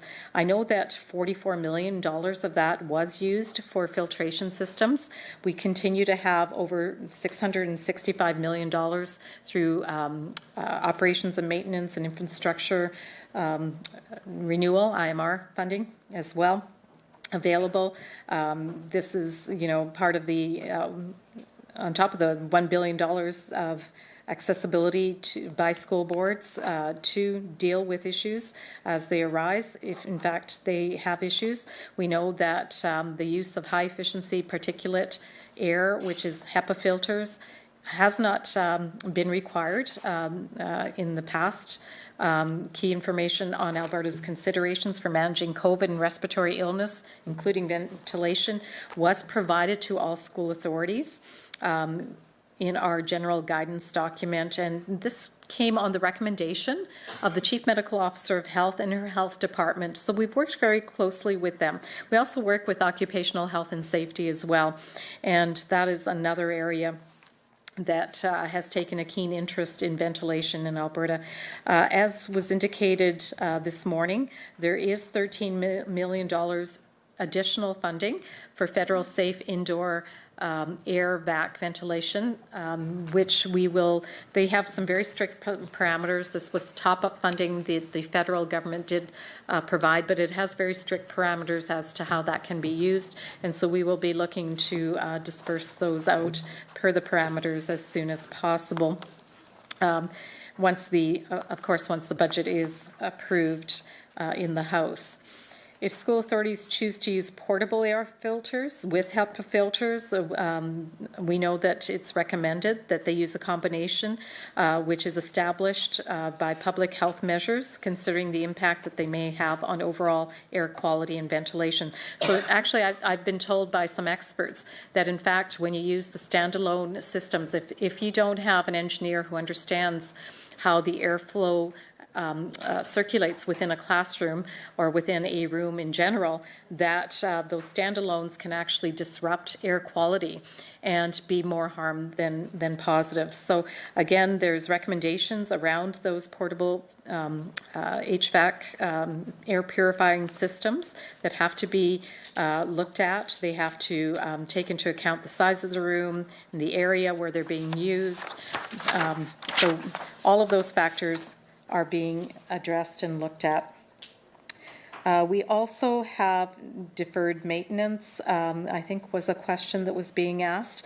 Again, I want to draw your attention to the fact that we have record numbers of investment in operations and maintenance grants, in capital maintenance and renewal, and infrastructure maintenance and renewal funding. So when we look at the 21-22 school year, total operations and maintenance, which is O&M, and infrastructure and maintenance renewal was $651 million. In 22-23, we're actually going up to $655 million, an additional increase of $6 million to address the most urgent needs of school authorities. O&M grant will consist of 75% school space funding, utilized and underutilized space. So we're actually still funding underutilized space. Thank you, Minister. We will return now to the government side. Proceed, please, Member Gottfried. Thank you, Madam Chair, and thank you to the Minister and all the staff. We've got quite a full gallery here today to answer our tough questions, so thank you for that and for the time to find out a little bit more about what's happening in our educational ministry. Minister, following on some of the questions from my learned colleague, the MLA for Drayton Valley Devon, on page 10 of the fiscal plan, we discussed the Alberta at Work initiative, which is of great interest to me. And it says, and I'll quote from the business plan, fiscal plan, in partnership with post-secondary institutions and industry partners, collegiate programs will be well integrated within the K-12 system and will provide clear pathways for students into post-secondary education and to careers that are in high demand. Minister, I know that the work that I'm doing in the Alberta Strategic Aviation Advisory Council, for example, there's much talk about building the interest among students at a younger age, the demand, capacity building, and really, I guess, early career path opportunities, particularly within the aviation sector, aircraft maintenance, but also in other areas. And I can imagine that there's many other dozens of other highly appropriate industries that have the same concerns, and particularly post-pandemic concerns about attracting and developing a qualified workforce, which is really what it's going to be about in terms of us, in terms of economic recovery plan that we're moving towards. People are one of the greatest concerns, and workforce concerns are certainly very, very key and almost top of mind with everyone. So I've heard particularly with the aviation program, I've heard comments from people, including aviation interest in junior highs, high schools, and in partnership with one or more post-secondary institutions. This is a concept I'm very excited about. I've heard comments from SAIT, from Portage College, and I know even Mount Royal University has been talking about a degree program that they're coming up with, certainly that they would like to launch, which would be very different than aircraft maintenance and very different than some of the operational side, but more people in marketing and communications and other areas of interest that could be very, very stimulating, because everybody loves airplanes. Many people do, for sure. So given I'm highly supportive of the concept, I'd like to ask a few questions to better understand what this initiative will look like as it's rolled out in Alberta. So firstly, I'd like you to explain to me and to Albertans what distinguishes and differentiates a collegiate program from current educational streams within our publicly funded educational system. Following on that, it's my understanding that currently there actually are no collegiate programs operating in Alberta. And if that's the case, who will receive the funding that's been allocated? And I believe it's $25 million in operating expense and $47 million in capital investment for this initiative to actually come to fruition. And I guess my other question on that is, and how could interested parties like those interested in the aviation programs, how can they actually find out more about this and find out how they can access some of the capital and operational funding for them to move forward with this? So I think those are very key to me. Also, Minister, in the fiscal plan, the Alberta at Work initiative, and I really like this program, broad brush, and I know it's across many ministries. As it's outlined, it's clear that it's a high priority, not only for education, but across many of your other ministries as well, because it's not going to be just one group. It's going to be yourself and advanced education and labor and immigration to fulfill this vision. So page 10 notes that some of the education's funding is allocated to that plan, and specifically it talks about strategic investments that will be made in the education system with a focus on science, technology, engineering, mathematics, the STEM curriculum, and also the parity of esteem, which we of course hear the Premier talk about in terms of trades, and that's always been a theme that's come through, that parity of esteem that we can move into our trades. And we can also see that the Alberta Works program will also support the engagement and attraction of underrepresented populations into areas of emerging career opportunities, which I think we can all get behind and is very much a theme also in the aviation world. So my other question would be that now that you've got my attention, certainly in this, I think it's a great initiative, and I think across the province we're going to hear people very interested, is can the Minister tell us a little bit more about education's investment in and specific role with respect to supporting the Alberta at Work program, and why you think it's such a great initiative, particularly in light of our rebounding economy and some of the opportunities that will unfold as we move forward. So those are my questions to the Minister, and be very grateful for some answers and some insights on the Alberta at Work plan. Thank you. Well, thank you so much, Honourable Member. I will now turn it over to the Minister for her response. Thank you so much. Again, happy to talk about this because, of course, we know that we're going to be at a deficit for workers. The way our economy is heating up with all the great news and the great, attracting 130,000 jobs back to our province, more people working, more investment coming all the time. We need our students, whether they're in K-12 or whether they're in post-secondary, to be able to rise to the challenge. We know we're going to be short roughly 30,000 tradespeople here in the next decade, maybe even more, the way we're going. So, of course, we need to look at all of these initiatives that we're doing. So the collegiate schools are really looking at another avenue, and they're just another avenue. We have an excellent education system that provides many opportunities, and one of the pieces, and I'm sorry, I have to apologize to MLA Smith earlier that I didn't get to his question on Acme School, which is a Golden Hills Public School Division school initiative, where they actually pair students up. They spend a good portion of their day in school, but in the afternoon they are paired up with businesses, and they have a business. Actually, they have more than one business for every student to attend and connect with, so that students can go and try out different businesses. They can go out and try different trades. They can actually find, some of them find employment with those individual businesses. Some of them actually then apprentice in various trades, and they are finding it's really unique. It's community, it's business, it's the school, all coming together. really investing the community. It's a very small community. They're investing $1.3 million towards this Acme school hub. And I'm going to get back to the Collegiate because I know that's the main question, but I didn't want to lose fact of what a great initiative this is. They've grown it over years, they've invested, and what they're finding, this is a rural community, they're finding those students go on to apprentice, they go on to get jobs, and they go on to stay in the community, growing our rural communities, and so it certainly is a model that can be replicated, and they're going to have provide virtual training to their students, because it's hard sometimes to retain and attract those specialized teachers in those communities. They're going to have a virtual hub where they can do that. They've partnered with 2 post-secondaries, Grand Prairie College as well as Red Deer Polytechnic at this point in time, and probably looking to expand that. And the reason I mention them is because this is what's happening, and right now, the proponent that was successful as the Collegiate, to start the NAIT Collegiate, is a charter school. But there is no reason that our public schools, public charters, but also publics, cannot go out and be part of this exciting new endeavor. And I know that there's a lot of interest. I'm hearing from school authorities right across this province that are interested in doing that.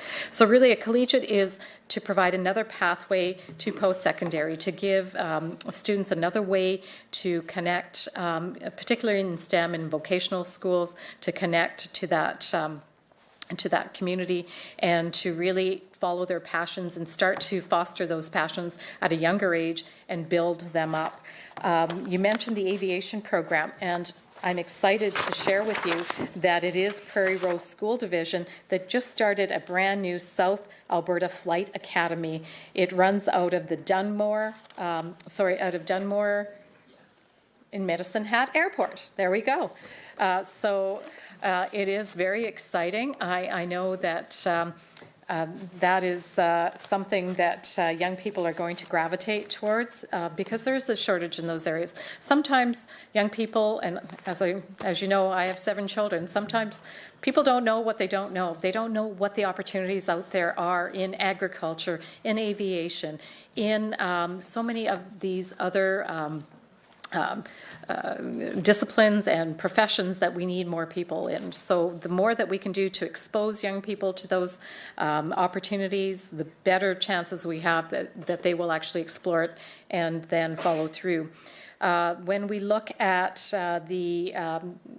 what we're proposing in a collegiate, there's dollars allocated to create a permanent facility at NAIT and in the future SAIT. So SAIT is now looking at what a SAIT collegiate will look like, and I anticipate they will put out an RFP at some point in time in the near future. Thank you so much, Minister. We will now return back to the official opposition. Please proceed, member. Thanks very much, Madam Chair. I want to spend this block talking about the curriculum, which is something that, as the Minister said, many Albertans are very frustrated, angry, and have rejected. I don't think those are the words the Minister used. I think she said gave feedback on, but that'll be my summary through you, Madam Chair. I would say that the research has shown through the engagement sessions that there is significant pushback to this curriculum still. I know many people are relieved that some of the worst parts aren't moving forward, but we still have fewer than, I believe it's 1% of teachers actually piloting, K-12 teachers piloting, or K-6 teachers rather, piloting this curriculum in their classrooms, which would not be an adequate sample size by most research standards to be able to ensure that there is buy-in and support for the curriculum when it moves forward. One of my questions would be for further clarity. I want to note that here we are in the middle of Alberta Francophone Month, and we have no Francophone schools that are piloting this curriculum, no French schools, I believe at all, that are piloting this curriculum, and they're expected to implement this in the next few months for the 3/4 subjects that the Minister has mentioned previously. That is a significant issue in terms of confidence in the actual curriculum, and it's been rejected by the Francophone community.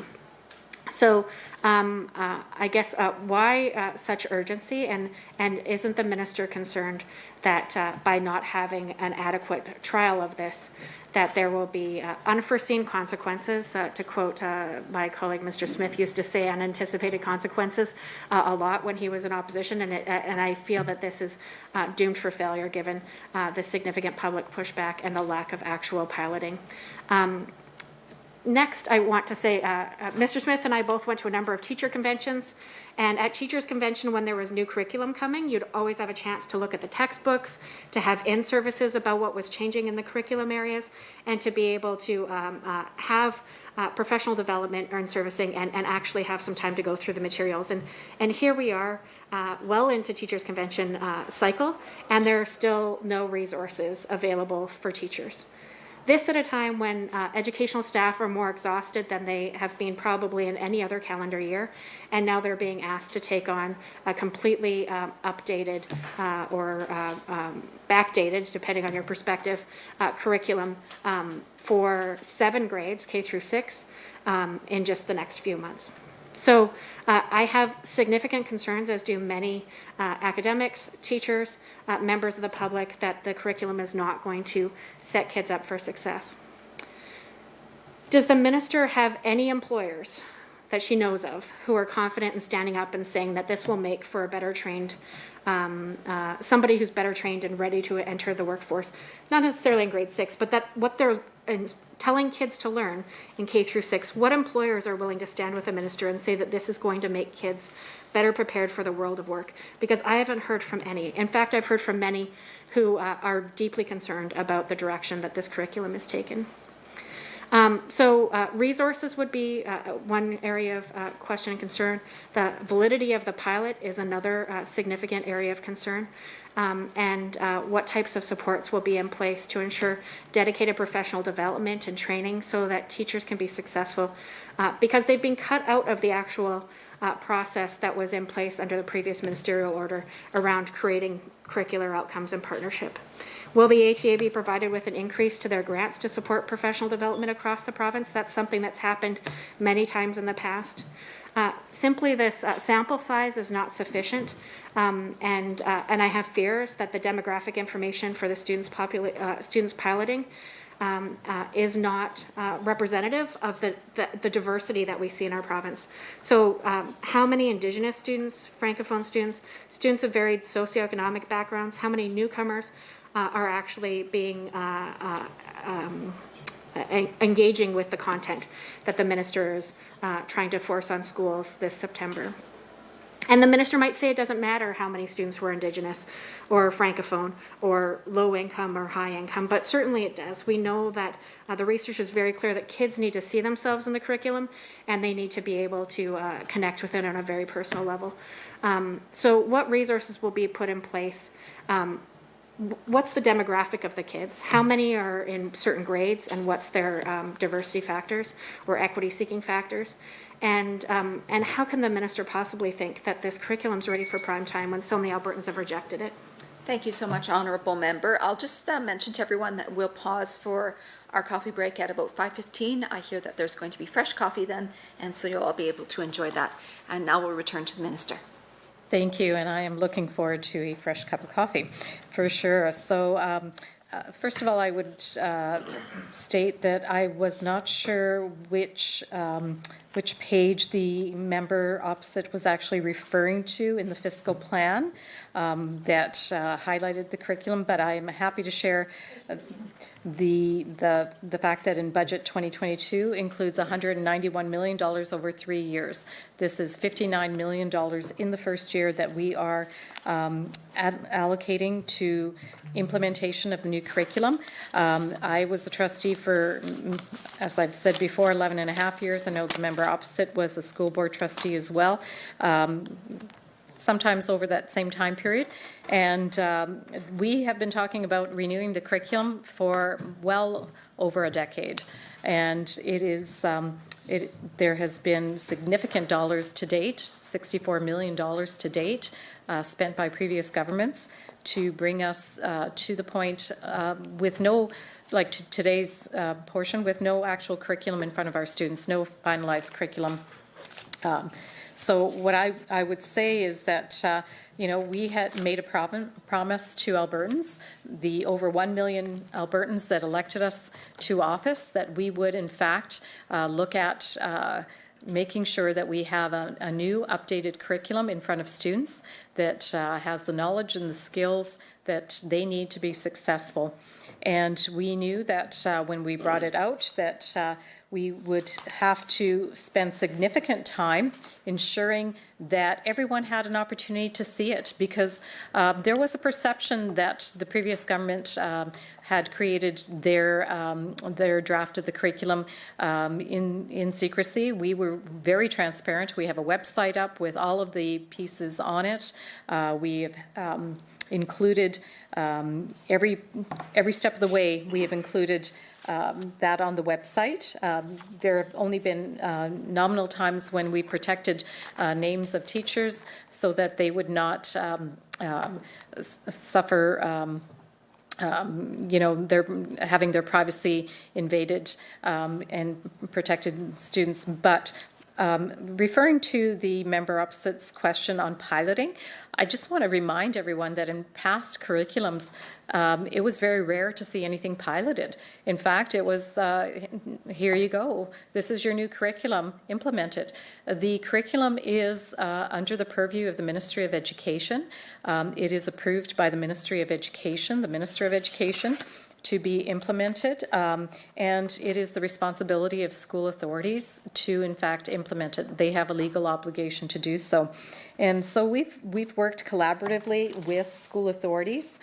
In fact, there was approximately $1 million put out to school authorities. This is on top of all of the other engagement sessions that we've had, and I know there's people on my team here behind me that could go into great detail of all the different pieces, all of the people who've been involved. But just in particular, the school authorities, the school partners, the education partners that have been involved, the College of Alberta School Superintendents, the Alberta School Boards Association, the Métis Settlement General Council, the Fédération des Conseils Scolaires Francophones d'Alberta, Council of Catholic School Superintendents, and the Alberta Catholic Trustees Association, the Association of Alberta Public Charter Schools, the Stoney Nakoda Tsuut'ina Tribal Council, the Association of Independent Schools and Colleges of Alberta, the Blackfoot Confederacy, the Tribal Chiefs Venture Incorporated, and the Confederacy of Treaty 6, just to name those ones that were able to take part in the grant funding that we provided. I'd like to turn the rest of the time over to my Deputy Minister, who can go into the actual teachers, the seconded teachers, the teams that we have in place, the team that we put together for resourcing, etc. Andre? Sure, thanks, Minister. And I'm obviously accountable for staffing within the department. And within our department, we really take pride in the staffing model that we've adopted to support curriculum development. Much of our curriculum division is actually comprised of interchange teachers in from the system. And so we have an interchange program. What that ultimately means is we work with school authorities to bring frontline teachers into the department to help develop curriculum, to help develop resources to support curriculum implementation, and to actually help in professional development, training, and information provision. Thank you so much to the Minister and her team. We will move over to the government side for your set of your question, and then back to the Minister, and then we'll have the break. Can you hear me, Minister? Yep, we're good? Yes. Okay. I got several questions here, and for those of you that know me a little bit, I could probably talk about education for the rest of this hour and well into another hour or two, if that's what you really wanted to do. But, so I'll break my questions. I've got many of them, and we'll see how many we get through here in my 5 minutes. Minister, in the fiscal plan, it looks at staffing figures in Alberta schools, and we've heard from members of the opposition that you've laid teachers off. And so I would like to know if that's true. It looks to me that the numbers of both the certificated and non-certificated staff is increasing in the 2022-23 budget. So if you could talk a little bit about staffing, if the opposition is correct, what that means, there must have been a decline somewhere in previous years. Can you speak to where those numbers came from, and why would there be a decline if layoffs did occur? Who's responsible? If school boards felt they didn't have enough funding to hire staff, what options do they have besides layoffs in order to deal with those things? I also sort of, because you had talked earlier in your conversation this morning about graduating more teachers. And that got me wondering here, do we have statistics on how many education students actually graduate every year in the province of Alberta? I don't know if you have anything like that at your fingertips, or how many students actually get jobs, say within 3 years of graduating in Alberta. Those would be also interesting if you had got them at your fingertips. If you have any answers to those, I'd like to spend a little bit of time here on curriculum as well. There are many questions that I could go down the path here, but I think one of the things that I've heard the most when I've talked with a lot of former colleagues in the Div 1 and Div 2. There have been some concerns about age appropriateness and the amount of content that have been found in some of we've gone to a knowledge-rich curriculum, which I think is actually a really good idea. I love that movement. But they have had some concerns about age appropriateness and the amount of content. So just a question, how have and maybe it's best for Mr. Tremblay or somebody else to answer, I don't know, but how have we tried to address this? I know that we've reviewed, I know we've made some changes in the social studies curriculum as we've gone through this process, and you've commented on how we've changed and that. So have we made, what kind of changes have we made in the social studies or in the other disciplines that we're working through in order to try to deal with the concerns of age appropriateness and or the amount of content that's actually in the K through 6 curriculum? You've also done something, when I first talked with, when I was the critic for education in 2015, 16, 17, I remember having conversations with the ATA and the then President Mark Ramsanker. And I voiced some concerns at that point in time that, we're doing something different here in our curriculum that we've never done before, and that's we're dealing with all of the disciplines all at once from K through 6. And were there any concerns? And there didn't seem to be any concerns by the then President and Minister of Education and the ATA at that time. There didn't seem to be any concerns. And I was really mystified because I just thought, as a teacher that's taught for 30 years, man, having to deal with all of that all at once. So I think it was a good choice for you to decide to split that up and to roll out some of the disciplines first. But I guess the question I've got, and I've got 50 seconds here, the question I've got is this. Why these disciplines here for the first round? Why these over the other disciplines? And then secondly, what other disciplines will be rolled out? Are they all going to be, are the rest of the disciplines going to be rolled out in the next year after that? And are there any cost implications to doing this and to separating them and bringing them out over the next, I guess, 2 or 3 years now? So I think I'm just about done here. I just know that there are teachers that I have talked with in my constituency that if we could go through some of those questions about the curriculum, they'd really be, especially the age appropriateness and the amount of content. Thank you so much, Honourable Member. And now we'll go to the Minister for her response. Thank you very much for those great questions. And just to start off, addressing the staffing questions that you were asking, just to make everybody aware, because I don't think sometimes people are aware that, in fact, Alberta Education as a ministry does not hold contracts with teachers. It is in fact school authorities that hold the contracts with the teachers and support staff. And 98% of all the funding in Alberta Education goes directly to school authorities to manage their staffing levels and the supports that they need. And given the fact that we have increased funding to education's overall budget, it is very much with the mind that we address where there is the most impact to students, and that's on the front lines. That's teachers and educational assistants, and making sure that that funding is there and flexible for school authorities to use as they see fit, and to ensure that special needs students and the complexities within certain classrooms and in certain areas are addressed. Those are the very reasons that we wanted that additional increase to education overall funding envelope of $700 million. Again, it's an $8.4 billion budget. It's very significant. It's the second highest budget in all of Alberta. And so we want to make sure that we are addressing that. In budget 2022, we restated that the 21-22 full-time equivalent staffing figures using updated staffing numbers were provided by school boards. And so public school boards are reporting a total increase of 160 in staffing over the previous year. The number of certificated FTEs is projected to increase by 107, and the number of non-certificated FTEs is projected to increase by 53.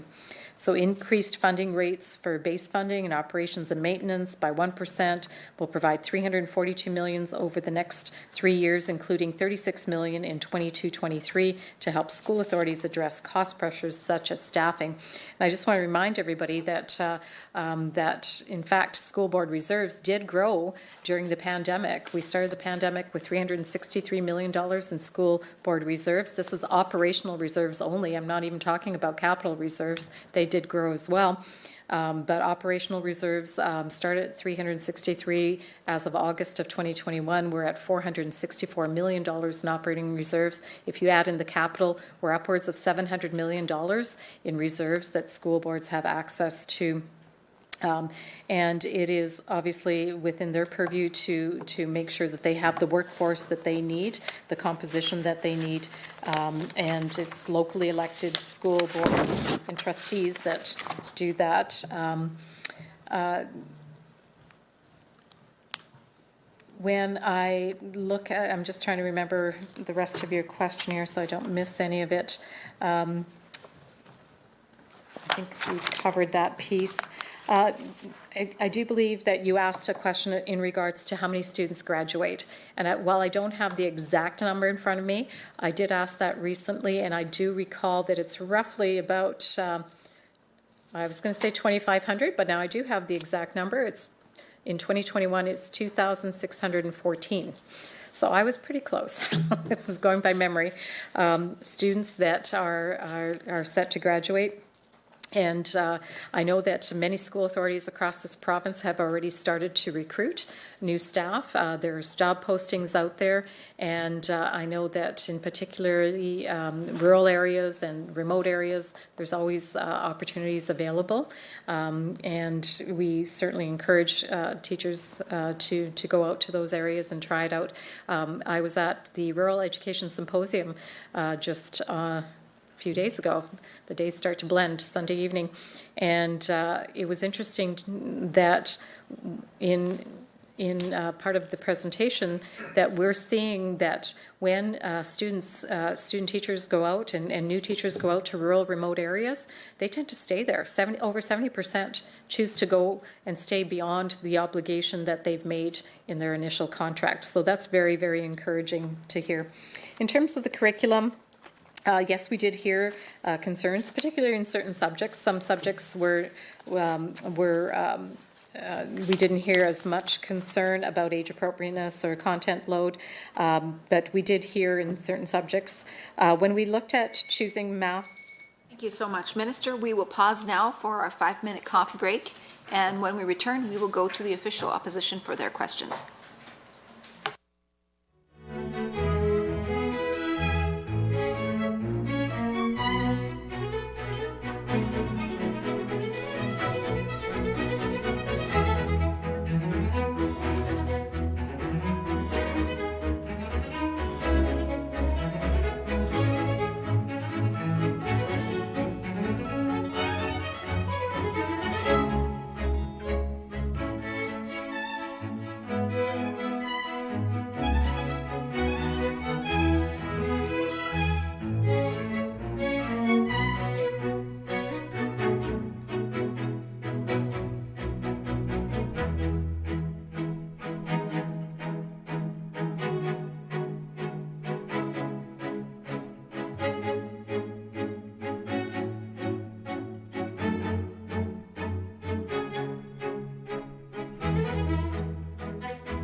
and at this point, I'm going to ask some questions as it relates to the construction of new schools.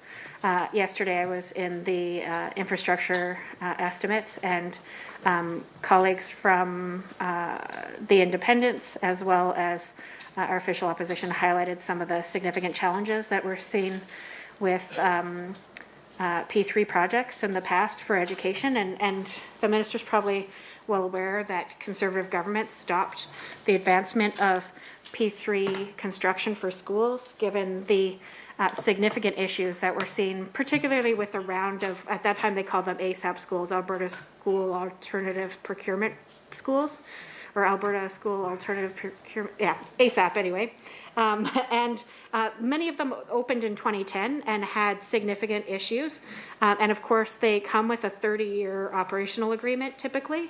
And one of the issues, for example, is that Honeywell, who is the selected contractor who was in charge of maintenance for the schools, including things like setting the temperature in the school, would do so from Toronto. So knowing what appropriate temperatures are for different dates when you're in Edmonton, typically you'd have that control with somebody who has a boiler certificate, a custodian in the school, and that adult who was in the school making sure that it was clean and safe also controlled the boiler.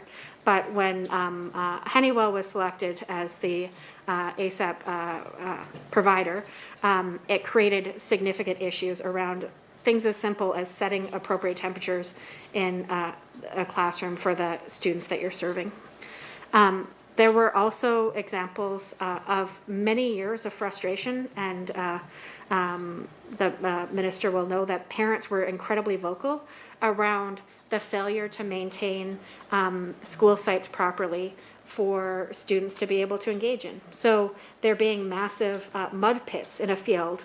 And of course, the contract, one side interpreted it to say that the P3 partner was responsible for doing the remediation to make it safe for kids to play on the playground and to access the field. And the contract provider would say, well, no, we don't believe so. We think that this is we've met our conditions.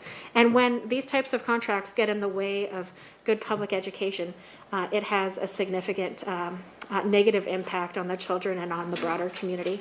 And this relates, of course, to school facilities on page 33 of the business plan, if the minister wants a specific line item to be able to refer to. So this is a significant issue. Prior Conservative governments admitted that P3s did not work for schools, that they maybe still went ahead with them for some bridges or roads. We can argue the merits of those, but Conservative governments admitted in the province of Alberta that they didn't work for schools and that they didn't put students first. And there is concern that with the current budget and the focus on P3s, that is not the case anymore under the current government's leadership. So what is the minister doing within the budget to ensure that we get an opportunity to build some more traditional procurement options that have local school authorities owning the buildings that kids are actually in, rather than having these contract frustrations go back and forth. One other little example, a principal told me about kid kicking his soccer ball and his shoe going up on the roof of the school. And according to the contract, nobody was allowed on the roof of the school other than the Honeywell contractor. So how ridiculous is that when normally you'd be able to go up and get a shoe, a soccer ball, whatever is up there, and you have a custodian who's trained and has all their safety certification to be able to be that steward of a safe and healthy learning environment for kids. I also will take just a minute to highlight some of the, I did mention some school jurisdictions that I was shocked were overlooked significantly in terms of capital, and there are also significant needs in Lethbridge. It is also growing. There were, for the public district alone, 2 new schools desperately needed, as well as I believe they had 11 modernizations listed as well in their capital plan, and yet nothing again in this capital plan for Lethbridge. So I guess some of the criticism that we've been hearing is that the gated process feels gated, that there is certainly a lack of transparency, a lack of consistent values and direction communicated back to those who are creating these capital plans. They don't create them to be rejected. They create them to meet the criteria and get kids quality schools in their local communities. Thank you so much. Now over to the minister. Thank you so much, and I'm happy to be talking about construction again of new schools and major modernizations, and to highlight that we are spending $2 billion over 3 years for many projects. As you know, there's 51 projects, I've stated it before, that are currently under construction, and then additional 15 new projects added to that list, so now we're at 65. P3s, which is the public-private partnership, and yes, I am familiar with P3s, and I was glad to hear MLA Hoffman mention that in the past there were issues with the contract. My understanding and my experience has been that it was never the actual infrastructure itself. The schools themselves are beautiful schools, they're safe, they're great learning spaces, but the issue that was prevalent in the past was the contract. And so this falls under the purview of the Minister of Infrastructure. Minister Panda has done an amazing job. He heard from every school authority in this province. I can tell you that. He heard from myself and my department as well, all of the information that we had received, and he engaged thoroughly. In 2020, he did a really extensive engagement on P3s in particular, because one of the values of P3s, because it is a public-private partnership, there is the private partners that put money into it, and so it stretches the government dollar further so that we can build more facilities. And I know that he did this extensive engagement, and he really heard what the issues were, and he has looked to address those issues in subsequent P3 structures that have been announced. Is there anything you'd add on that particular piece, Andre? The only thing I would add is just to mirror the minister's comments that in 2020 there was an extensive engagement undertaken with school authorities from across the province. And we also undertake ongoing engagement with school authorities on projects that have been selected for P3 investment. So there's been a number of projects that were announced as part of Budget 2021 and Budget 2020. Our team, our capital group in the Department of Education is in regular contact with infrastructure, capital staff as well, and we actually engage with the individuals, capital staff and the school authorities to make sure that we're in continuous contact around how the financing structures might work in order to maximize government investment in terms of bringing that school online. There's also been significant engagement on the maintenance aspect of P3s. So for those of you that are familiar with the P3 structure, it's not just the construction of the school. A lot of the value comes from reducing capital costs and also fixing maintenance costs through multi-year agreements between the private sector investment group and the actual proponent of the infrastructure project.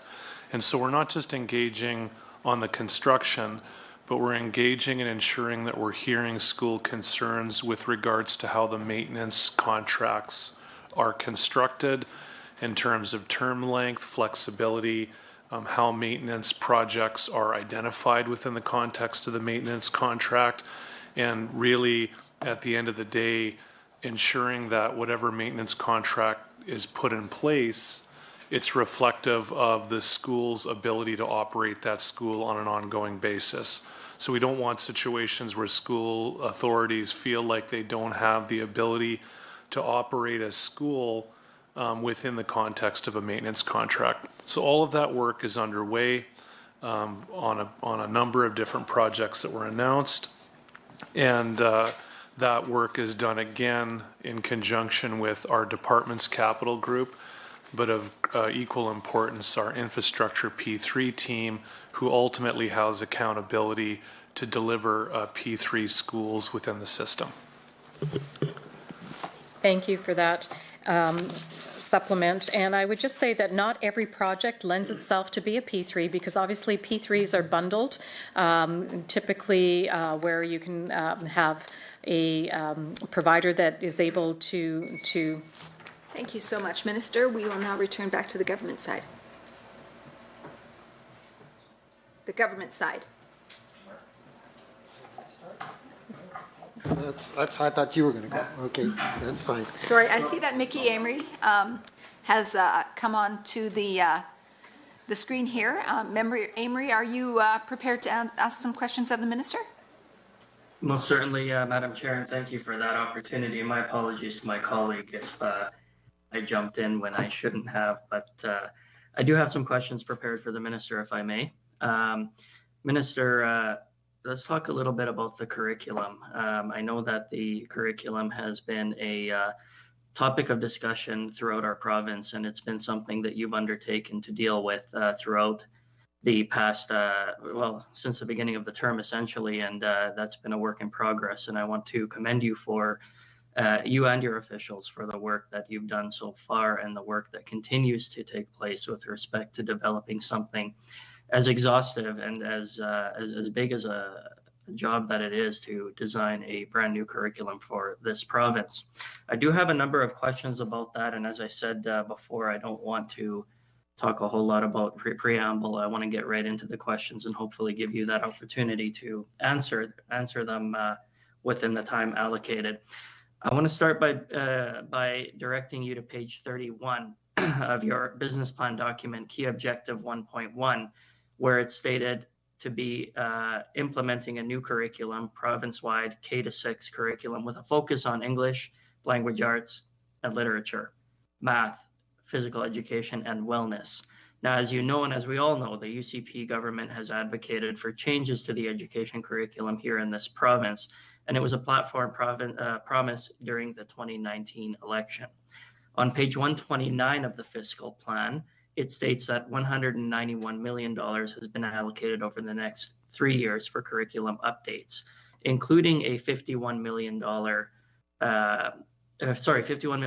in fiscal 2022-23 to provide for professional teacher learning and additional teacher and student resources to assist in delivering the updated curriculum. I'm certainly pleased to see a prioritization for support for teachers in this budget. I think that's incredibly important, and a plan that they have the resources to provide the quality education that we have enjoyed for many years in this province.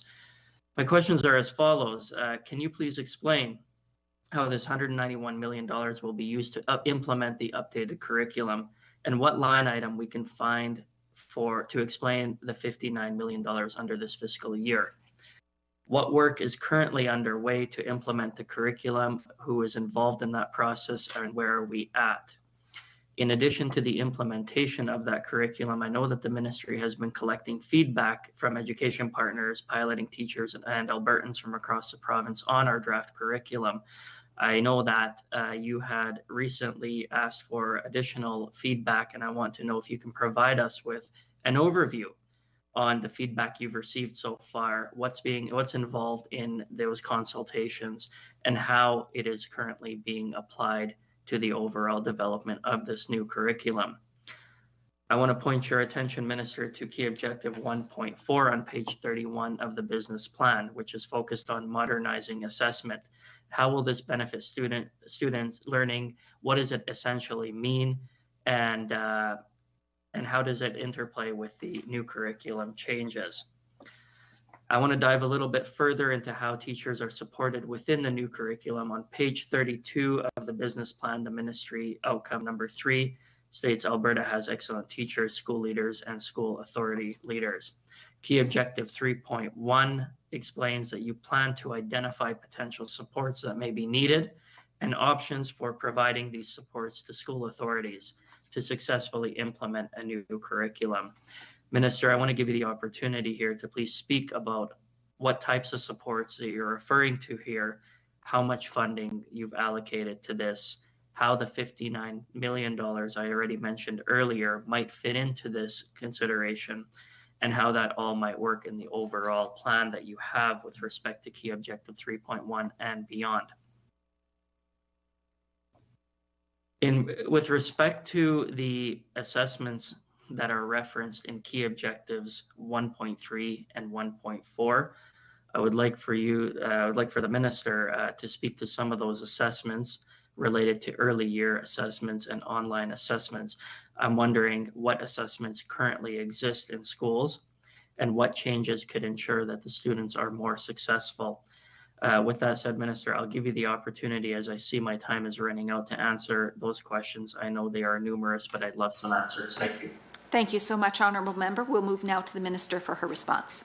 Thank you. Thank you for those great questions. And I know curriculum is top of mind for so many people because we have been on this journey, as you say, for quite a long time. And you are right. We're getting very close to implementing math, English Language Arts, and Phys Ed in September of 2022. That is why we felt very strongly, and I felt very strongly that additional dollars had to be present up and above the current $8.4 billion budget that we have for education. We don't want those dollars that are needed for frontline instruction to be diverted to curriculum implementation because this is up and above what currently exists in our funding. The reason that English Language Arts, Mathematics, and Phys Ed were chosen as the first subjects to implement in September of 2022 is their alignment to the learning loss disruption dollars that we have invested in our early years, the $45 million, where we are seeing great impact of those dollars in improving and catching students up where there were previous gaps due to COVID. This is a further reinforcement of those subject areas that we found to be, and researchers have found to be, foundational for all learning. You know, mathematics and particularly English Language Arts as well are key foundational subjects that every student is required to know and to master over time so that they can be successful in their lives. And of course, physical education and wellness. We've heard very much through the Child and Youth Wellbeing Panel and right across from teachers and parents and students themselves how COVID had impacted their ability to be part of team sports and to be active or as active as they had been in the past. And so this is something that we really wanted to address. So $59 million in the first year is certainly going to go towards ensuring that we have the proper supports, whether it's professional development, whether it's sub time for teachers so that they can spend time with the curriculum, the finalized versions of the curriculum, so that they can look at developing and making sure their classroom's ready to go, and that their just overall structures is ready, that they're able to really spend the time that they need.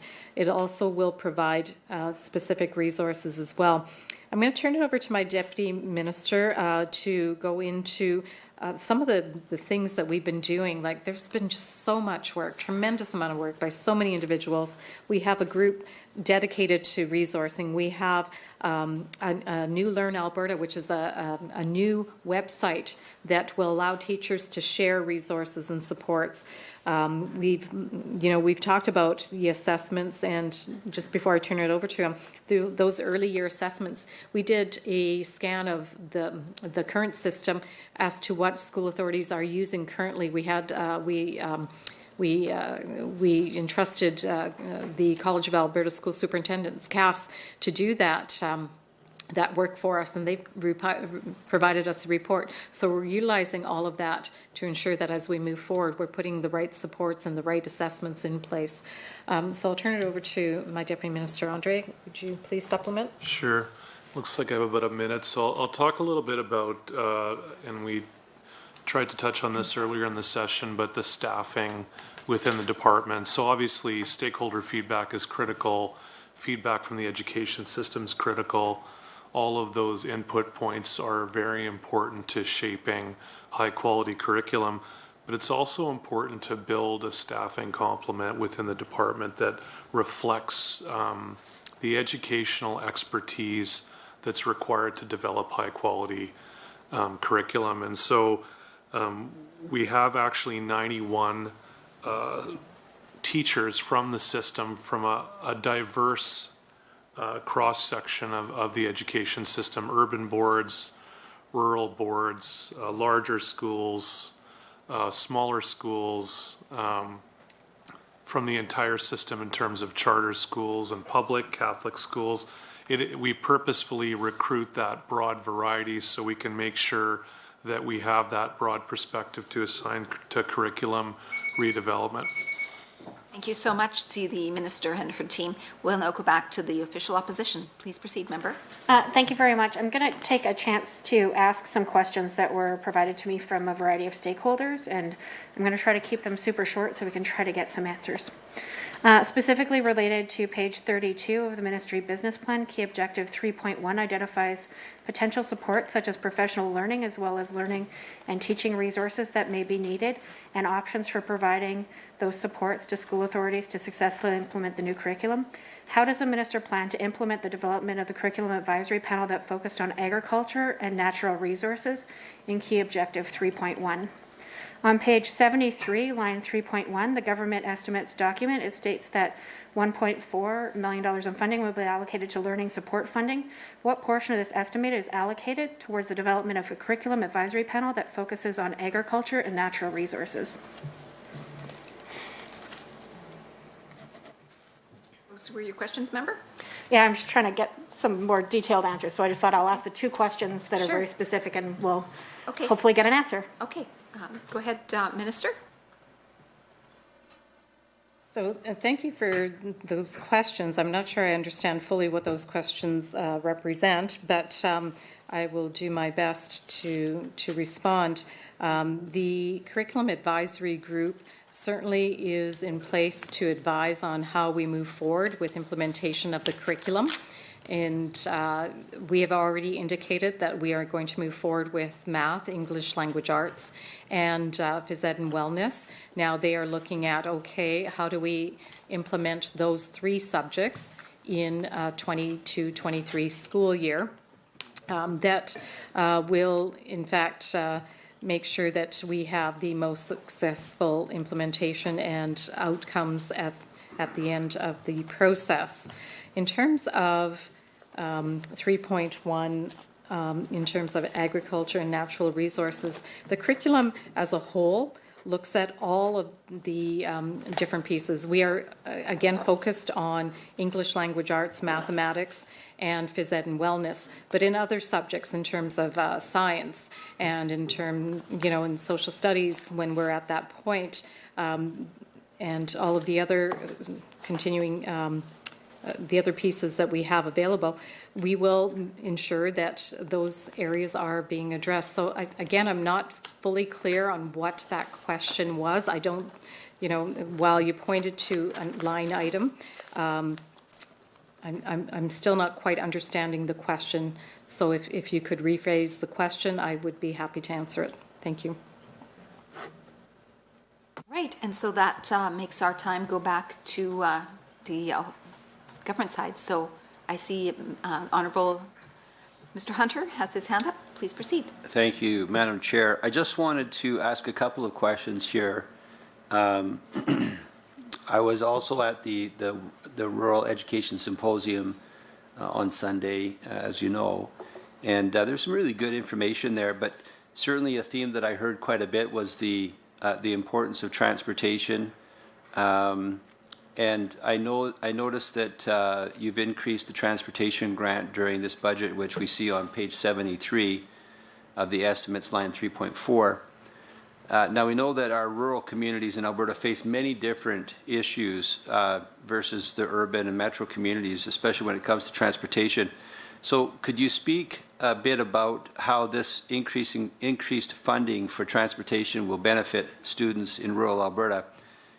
Could you also speak to what other initiatives your ministry has in place to support our students in rural Alberta? I also wanted to just ask you a bit about the discovery learning that was implemented by the NDP. I know that when I was door knocking in 2019 in the election there, I heard lots and lots of parents throughout the province that were very, very concerned about that discovery learning.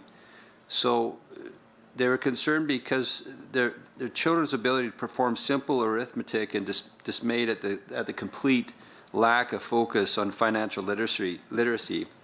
As global markets continue to grow and change, it is crucial that our students are provided with fundamental tools to understand the world around us, including the financial world.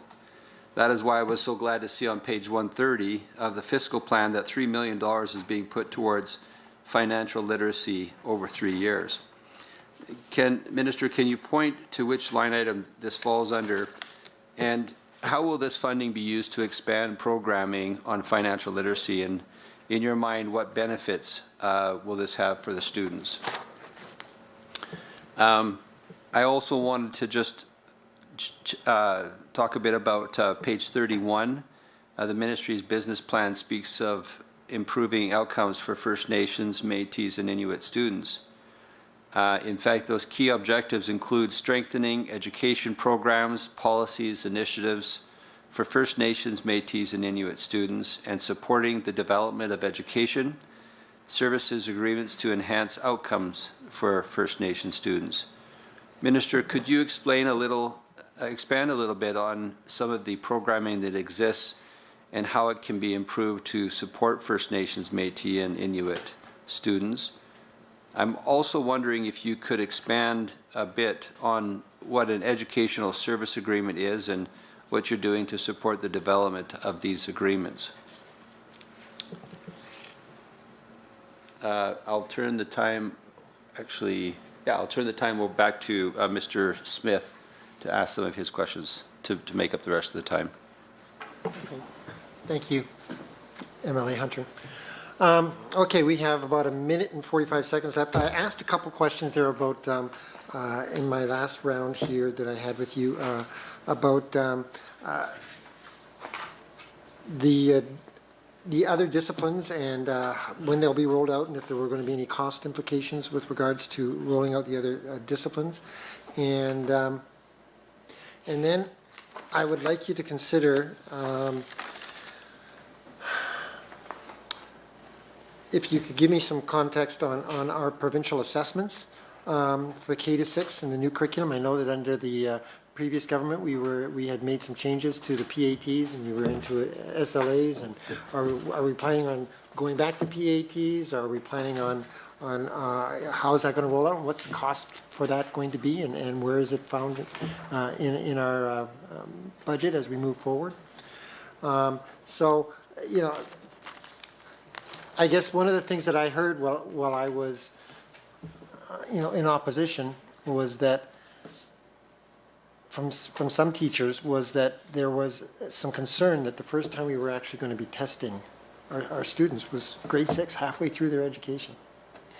If we got rid of the SLAs, if we got rid of the grade 3 PATs, what was going to take its place and where were we going to go with it? And as we're rolling out this new curriculum, I know that assessment is going to be a really important piece of that equation for the curriculum. So if you could give us some idea what you're doing, what we're planning on doing for grade 3, if anything, and grade 6, and where we're going to go with that, that would be helpful to us. Thank you. Thank you so much, honourable members. We'll turn this time back over to the Minister and her team for their response. Please proceed when you're ready, Minister. Thank you. Again, that's a lot of questions because we could talk for hours on each one. I will do my best to look at all of the different pieces that were asked about. And I was very gratified to go to the Rural Education Symposium as well as MLA Hunter because there was just just an energy in the room. You know, they're very solution focused. They know that, you know, it's been challenging over the last couple of years, but rural education in rural communities in general, they have that resiliency. They have that get her done attitude. And so I know that that is something that we value in Alberta, and we are going to continue to support, particularly in education. When we look at what we provide for rural communities, for to further support them, there's a number of things that we do to ensure that they remain viable. Rural small schools receive a grant in 21-22 that amounted to $129 million for that grant, and that grant goes to address challenges associated with operating small schools in rural communities. There's also a geographic grant that provides school authorities better ability to address their geographic location context, enhance equity and fairness of educational opportunities, and that totaled $161.6 million. So right there we have over $300 million to address many of the concerns in rural communities and rural schools. We have other things that we do to support. We have a Northern Student Teacher Bursary Program. So basically what that program does, it provides bursaries to Bachelor of Education students who agree to return service as a teacher in Northern Alberta school districts. And we all know that sometimes it's really difficult to recruit to those northern communities. But in December of 2021, the Northern Student Teacher Bursary Program awarded 33 bursaries for a total of $400,000, generating up to 83 years of returned teaching service in Northern Alberta schools.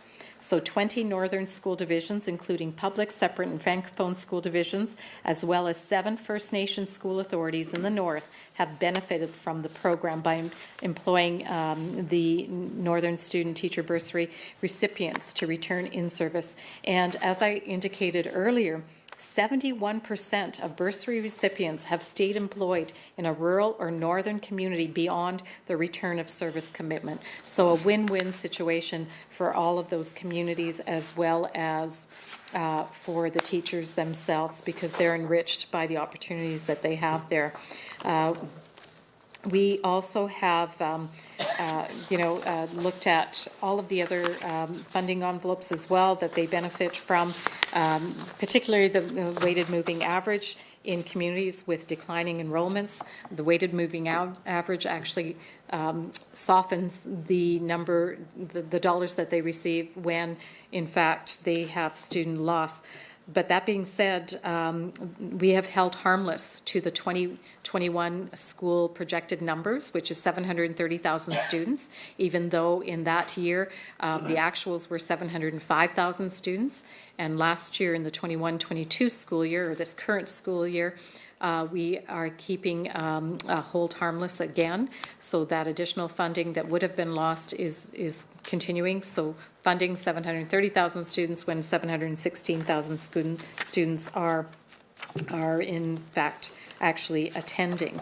When we look at First Nations, Métis, and Inuit students, that is very near and dear to our hearts. We really want to ensure that they have every opportunity for success. There's so many things that are being done, and I'm not sure that I have enough time, because I think I'm going to run out in just a few seconds here, that we're doing to support our students. So we are collaborating with First Nations, Métis, and Inuit authorities to ensure that we are doing what they want us to do, establishing these partnerships, supporting school authorities to build relationships, engage with First Nations, Métis, and Inuit parents and families, developing culturally relevant learning resources and program supports, increasing the number of First Nations, Métis, and Inuit professionals in the educational workforce, providing professional learning in First Nations, Métis, and Inuit education to ensure that all students and teachers and school leaders. Thank you so much, and we'll return back now to the official opposition.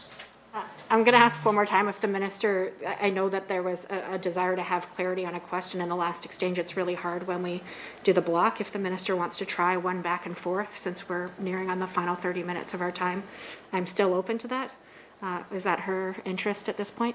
I would still prefer the block because it then is much I'll- easier on my voice. Thank Then you. I'll ask question about Alberta School Councils Association and the funding specifically for parents. There are two references to parents under key objectives 4.2 and 4.4. Alberta School Councils Association is the legislative body by the Government of Alberta to ensure that parent voice is heard in the operations of schools. Their funding was significantly cut in this last year, specifically by the Government of Alberta. What aggregated line item is ASCA's funding in, and what will their funding be for this year to ensure that parent voice is heard?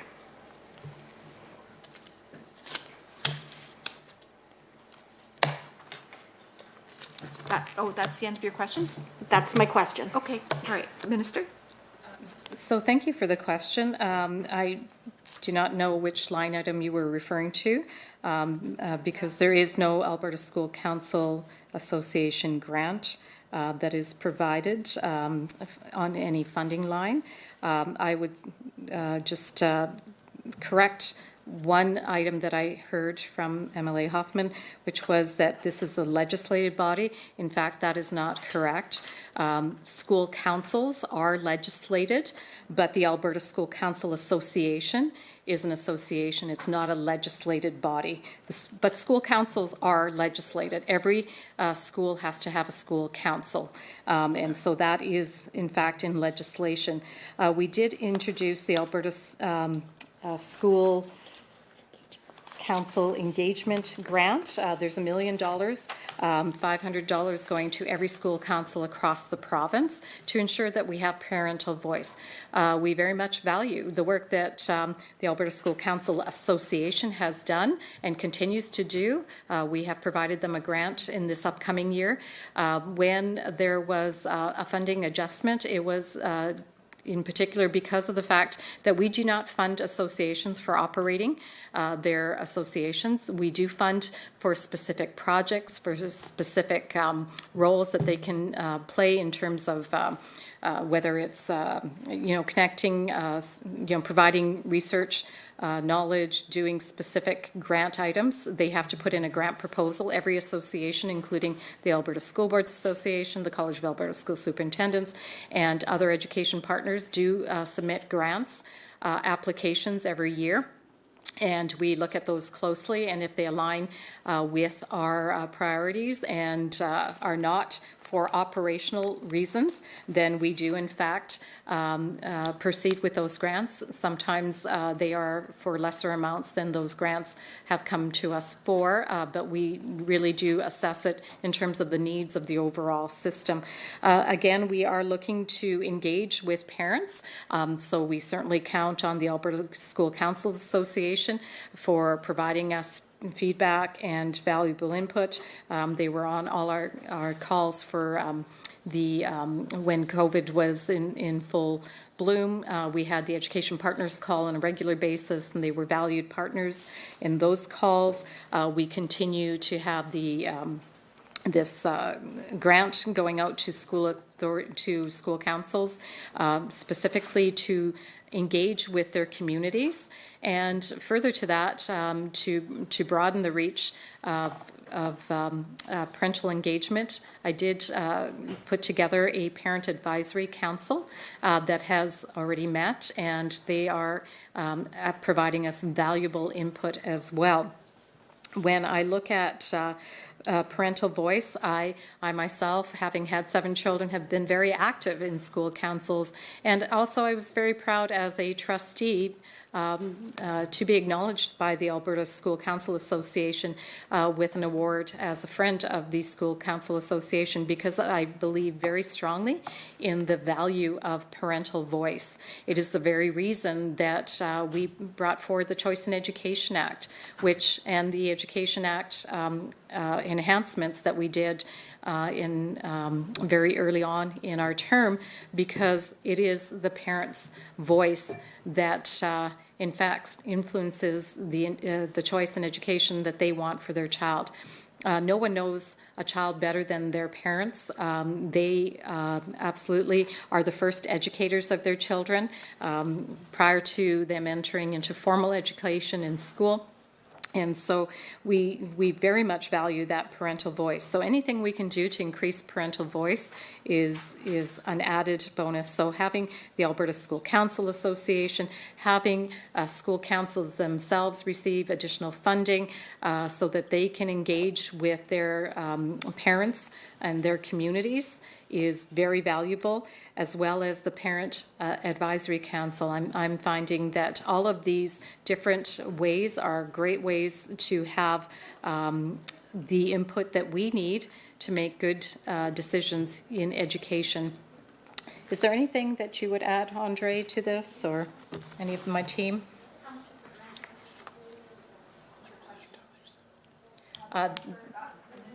Floor right now. I believe that I'm hearing what a subsequent question on the grant that is going out to each. Thank you so much, Minister. We'll now return back to the government side, and I believe that Honourable Member Gottfried has a question. Great, thank you, Madam Chair. Minister, I just wanted to, there was a couple things that had come up with respect to, obviously, we've got many of the communities that are referenced in your business plan are remote and rural communities. And I was just reflecting, and I've got some homeschoolers in my area as well, and I know that many of them used a lot of the online tools that were available through the pandemic, and I think some of those will be continuing. So I had some questions just with respect. I know some of those were suspended, some of those are continuing, and some of those tools are very helpful for both homeschoolers and perhaps some in rural and remote communities. And what the future is with respect to funding and some of the development of those tools that may be available for homeschoolers, which I know is becoming increasingly popular amongst many people, post-pandemic possibly as well, and then also as a resource for remote and rural communities as well. So that's just a fairly simple question that I'll pass to one of my colleagues to use up the rest of our time as well. Thank you. Okay, great. So, Minister, I believe this is okay conventionally, but I wanted to ask you to elaborate on a couple comments that you had made earlier. You've spoken about hold harmless, as well as you've mentioned headcount enrollment in relation to the hold hardless. My goodness, too many words today. And can you explain? I believe there's some tables posted by your ministry today, and I think that probably has to do with that. So I'm wondering if you could elaborate on that. You've also mentioned school board reserves and their growth, and in fact, you gave accolades to one school board who actually returned some of their fees to parents, as opposed to keeping them for themselves. And I think that's a really great thing to see. I know that in my region, with the driving cost of inflation, with things, of course, household budgets getting more and more tight, anything helps. So I was wondering, but also we hear a lot from school boards and a lot from, I guess, detractors of those who would like to perhaps vilify you that, school boards things are really tight for school boards right now. And I'm just curious about school board reserves and their growth, because I've also heard that they have actually increased some of their reserves. Could you speak to this a bit more? How have school boards reserves increased in recent years, how they've changed in recent years, perhaps maybe to 2015 and now, and what does that mean? Are reserves tracked as part of the consolidated budget for that school board? I think just having some clarity on that would be great. And I'm just curious if my colleague from Drayton Valley, Devon, would like to use up the last 2 minutes. I would be glad to use up the last 2 minutes here. Minister, we got cut off, and I don't think you had time to answer the questions that I had about assessment, provincial assessments. So I just know that there's always a lot of discussion in teaching about just what should assessments look like, and when should they be applied, and what should provincial assessments, not teacher assessment, but provincial assessments look like. And so if you could help us understand where you think you want to go with this. I mean, there was a difference between the SLAs and the PATs, and just how are we going to roll that out? Are we trying to find out where the students are at before they go into a class and into a school year, or are we going to be looking at testing what they've learned at the end of the school year, like the traditional PATs were involved with? So we're rolling out a curriculum. This curriculum is important for parents and for students to be able to see where we're moving and where we're going with it. And a part of that is the assessment.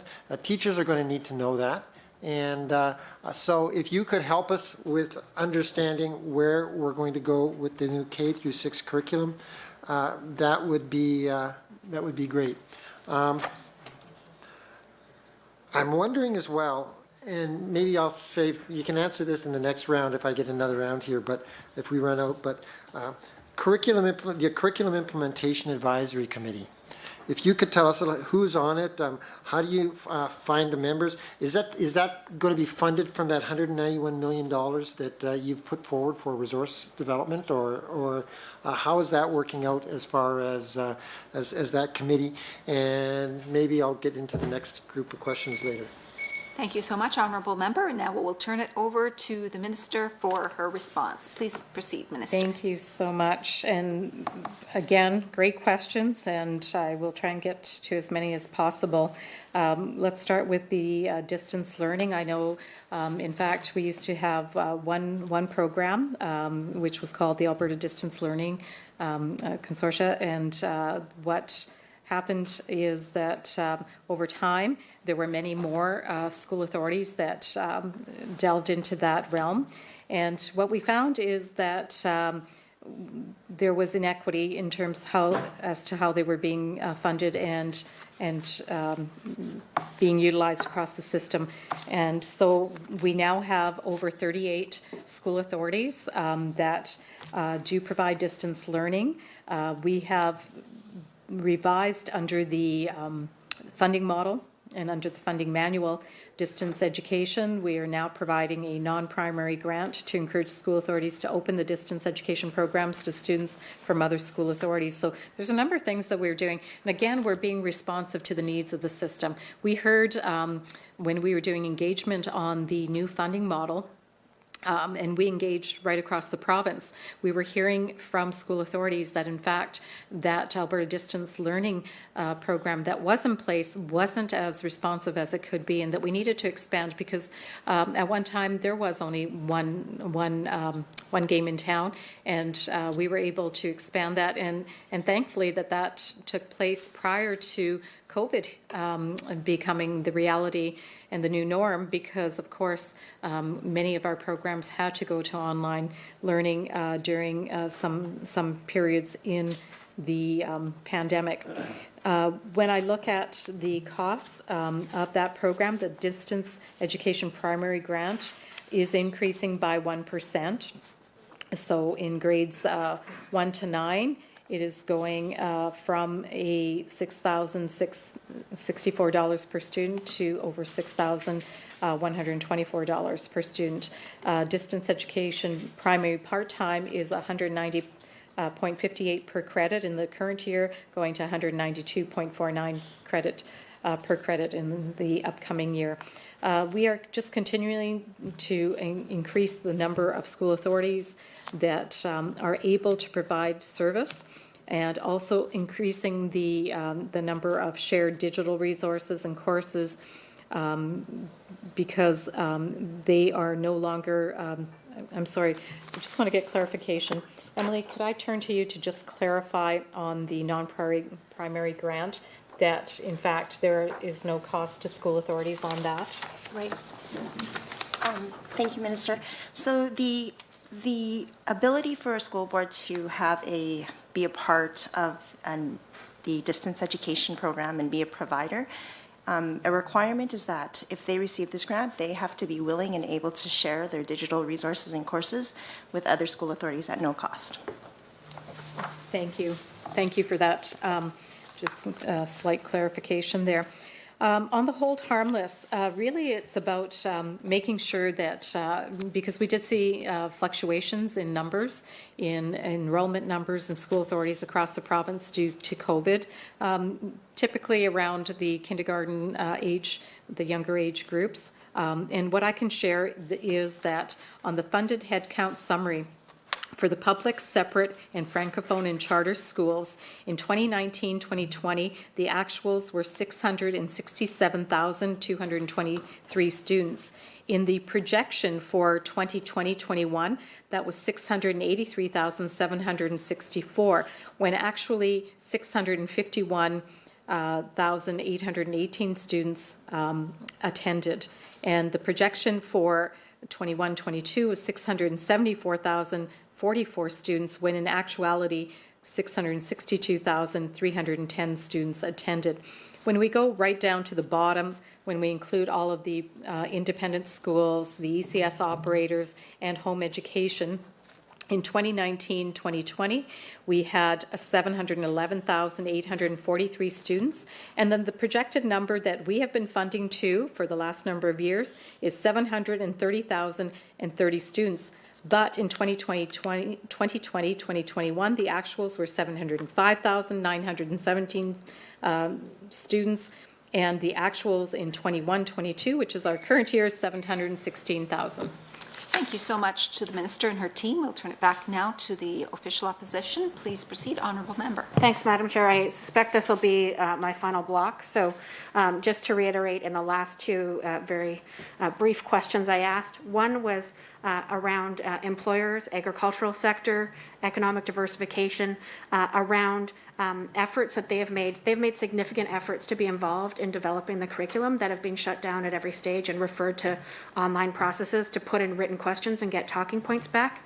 They're frustrated. They want to know specifically as it relates to the budget, and I mentioned the two line items, what kind of resources are going to be put into ensuring that Alberta students have opportunities to learn about agriculture, the employment opportunities that exist in it, the benefits and connection between the world of agriculture and opportunities for employment, as well as the connection to their food and to such a large sector in our province as an employer. This is one of the top 3 employers, and we want to create opportunities for to support a diversified economy and grow the diversification, and those questions were essentially ignored. So questions specifically as it relates to agriculture in the budget, resources to ensure that the curriculum is aligned to support economic diversification in one of our top 3 sectors in this province.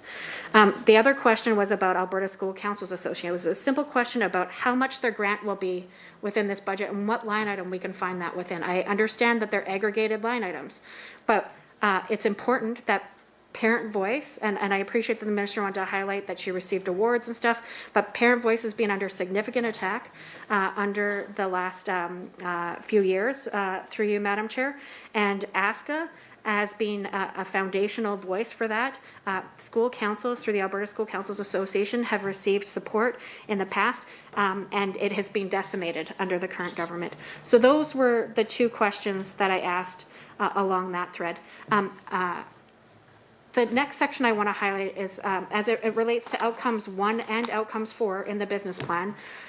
There was a report earlier, it was this past December, for the Child and Youth Wellbeing Panel, and their job was to look at the first 3 waves of the pandemic and bring forward recommendations on how things could be improved in this province to address the hardships that students have already experienced through COVID and generally. And one of their recommendations was that they recognize and enhance the essential role of schools in interdisciplinary wraparound services and support mental health and well-being of students. The report repeatedly highlights the common theme that emerged in engagement sessions was that the UCP's decision to end RCSD modeling to support wraparound services and build relationships within schools and address service gaps has resulted in serious negative outcomes for mental health supports for kids in schools. It seems clear that the RCSD model was working better than what the minister has in place now, and and it shouldn't have been ended.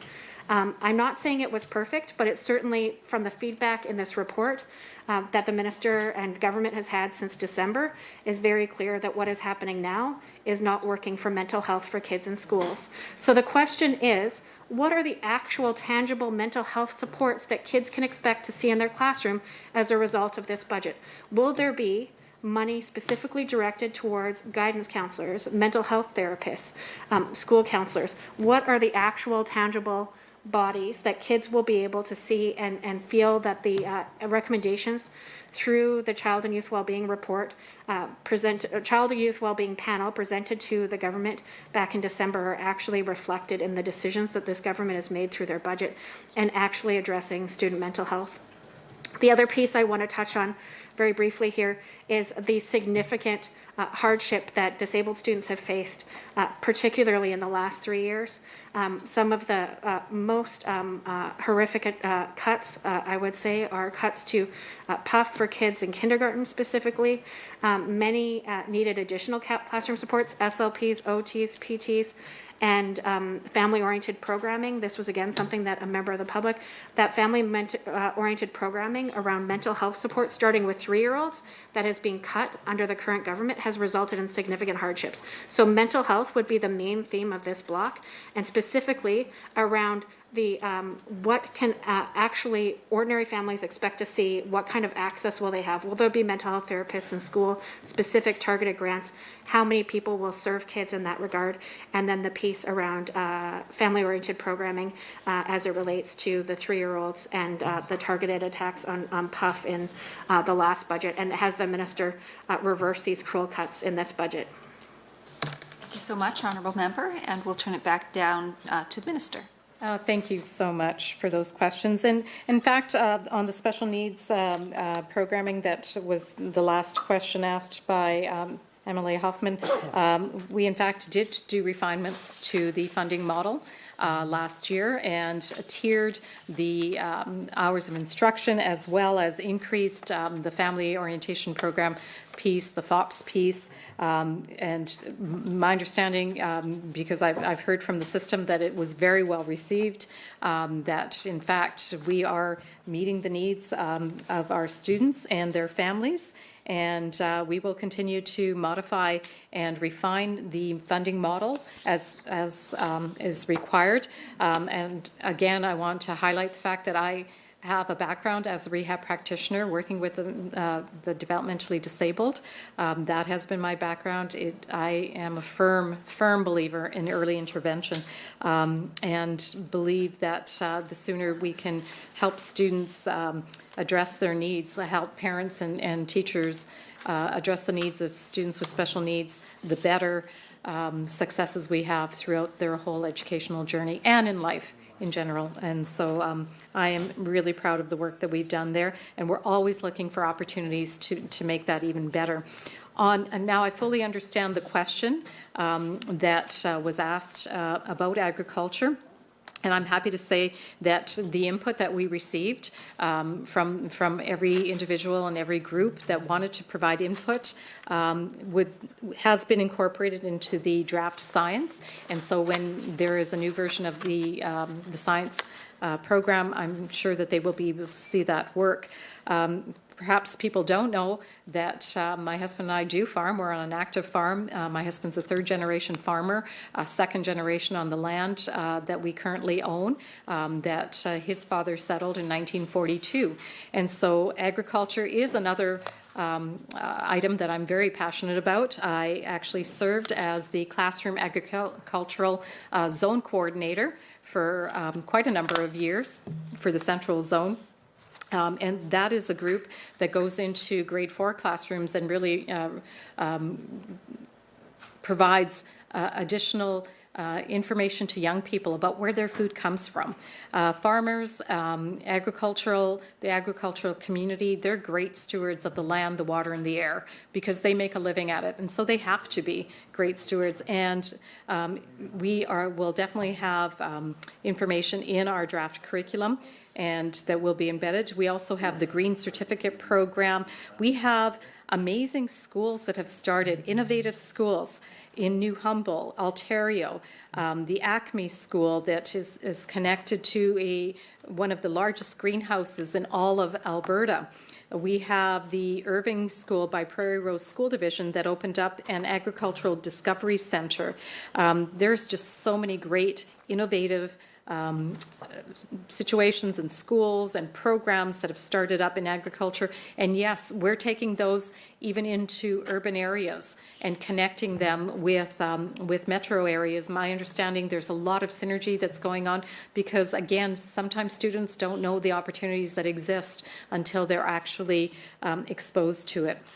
So lots and lots of great things happening.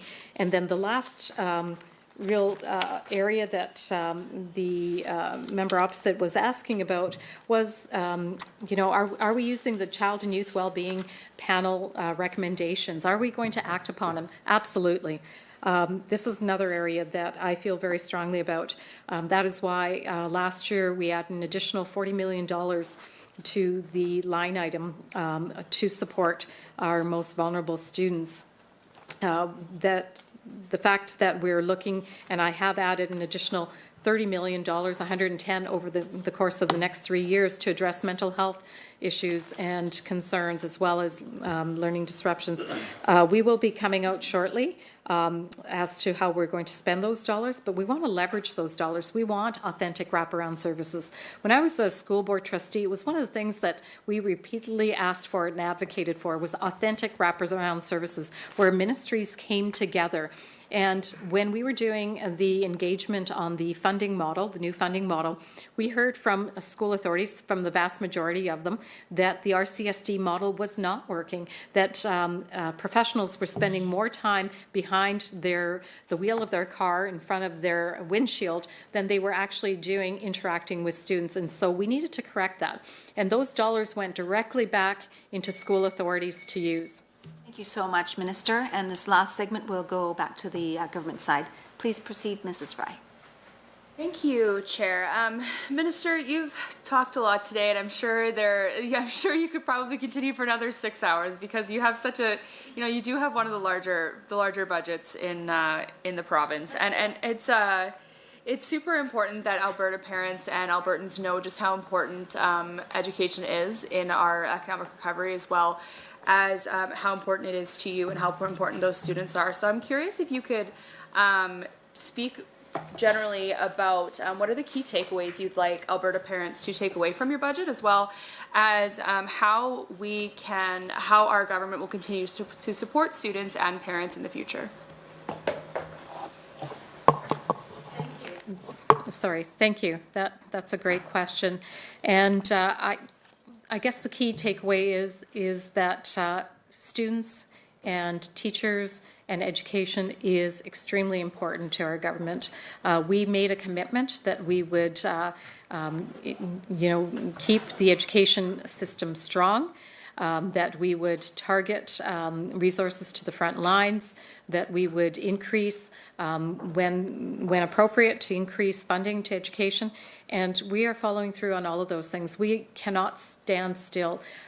Just because there was a pandemic, that yes, it was very important. It affected our lives and it affected our students and our teachers. But we need to continue to move forward. We cannot stall or put the curriculum on the back burner, which has happened, and that's why we do not have a new curriculum. That's why we've spent well over a decade talking about putting in a new curriculum and not actually putting in a new curriculum.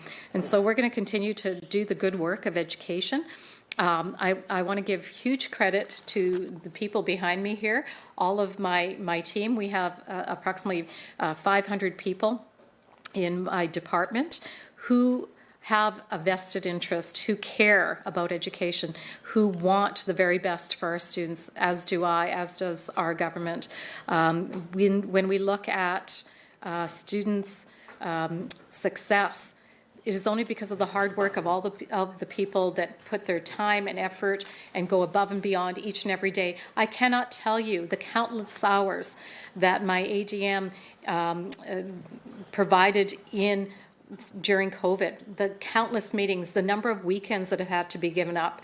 The same can be said of the curriculum group as well. You know, I could name every single one of them and find tremendous things to say because everybody cares so much.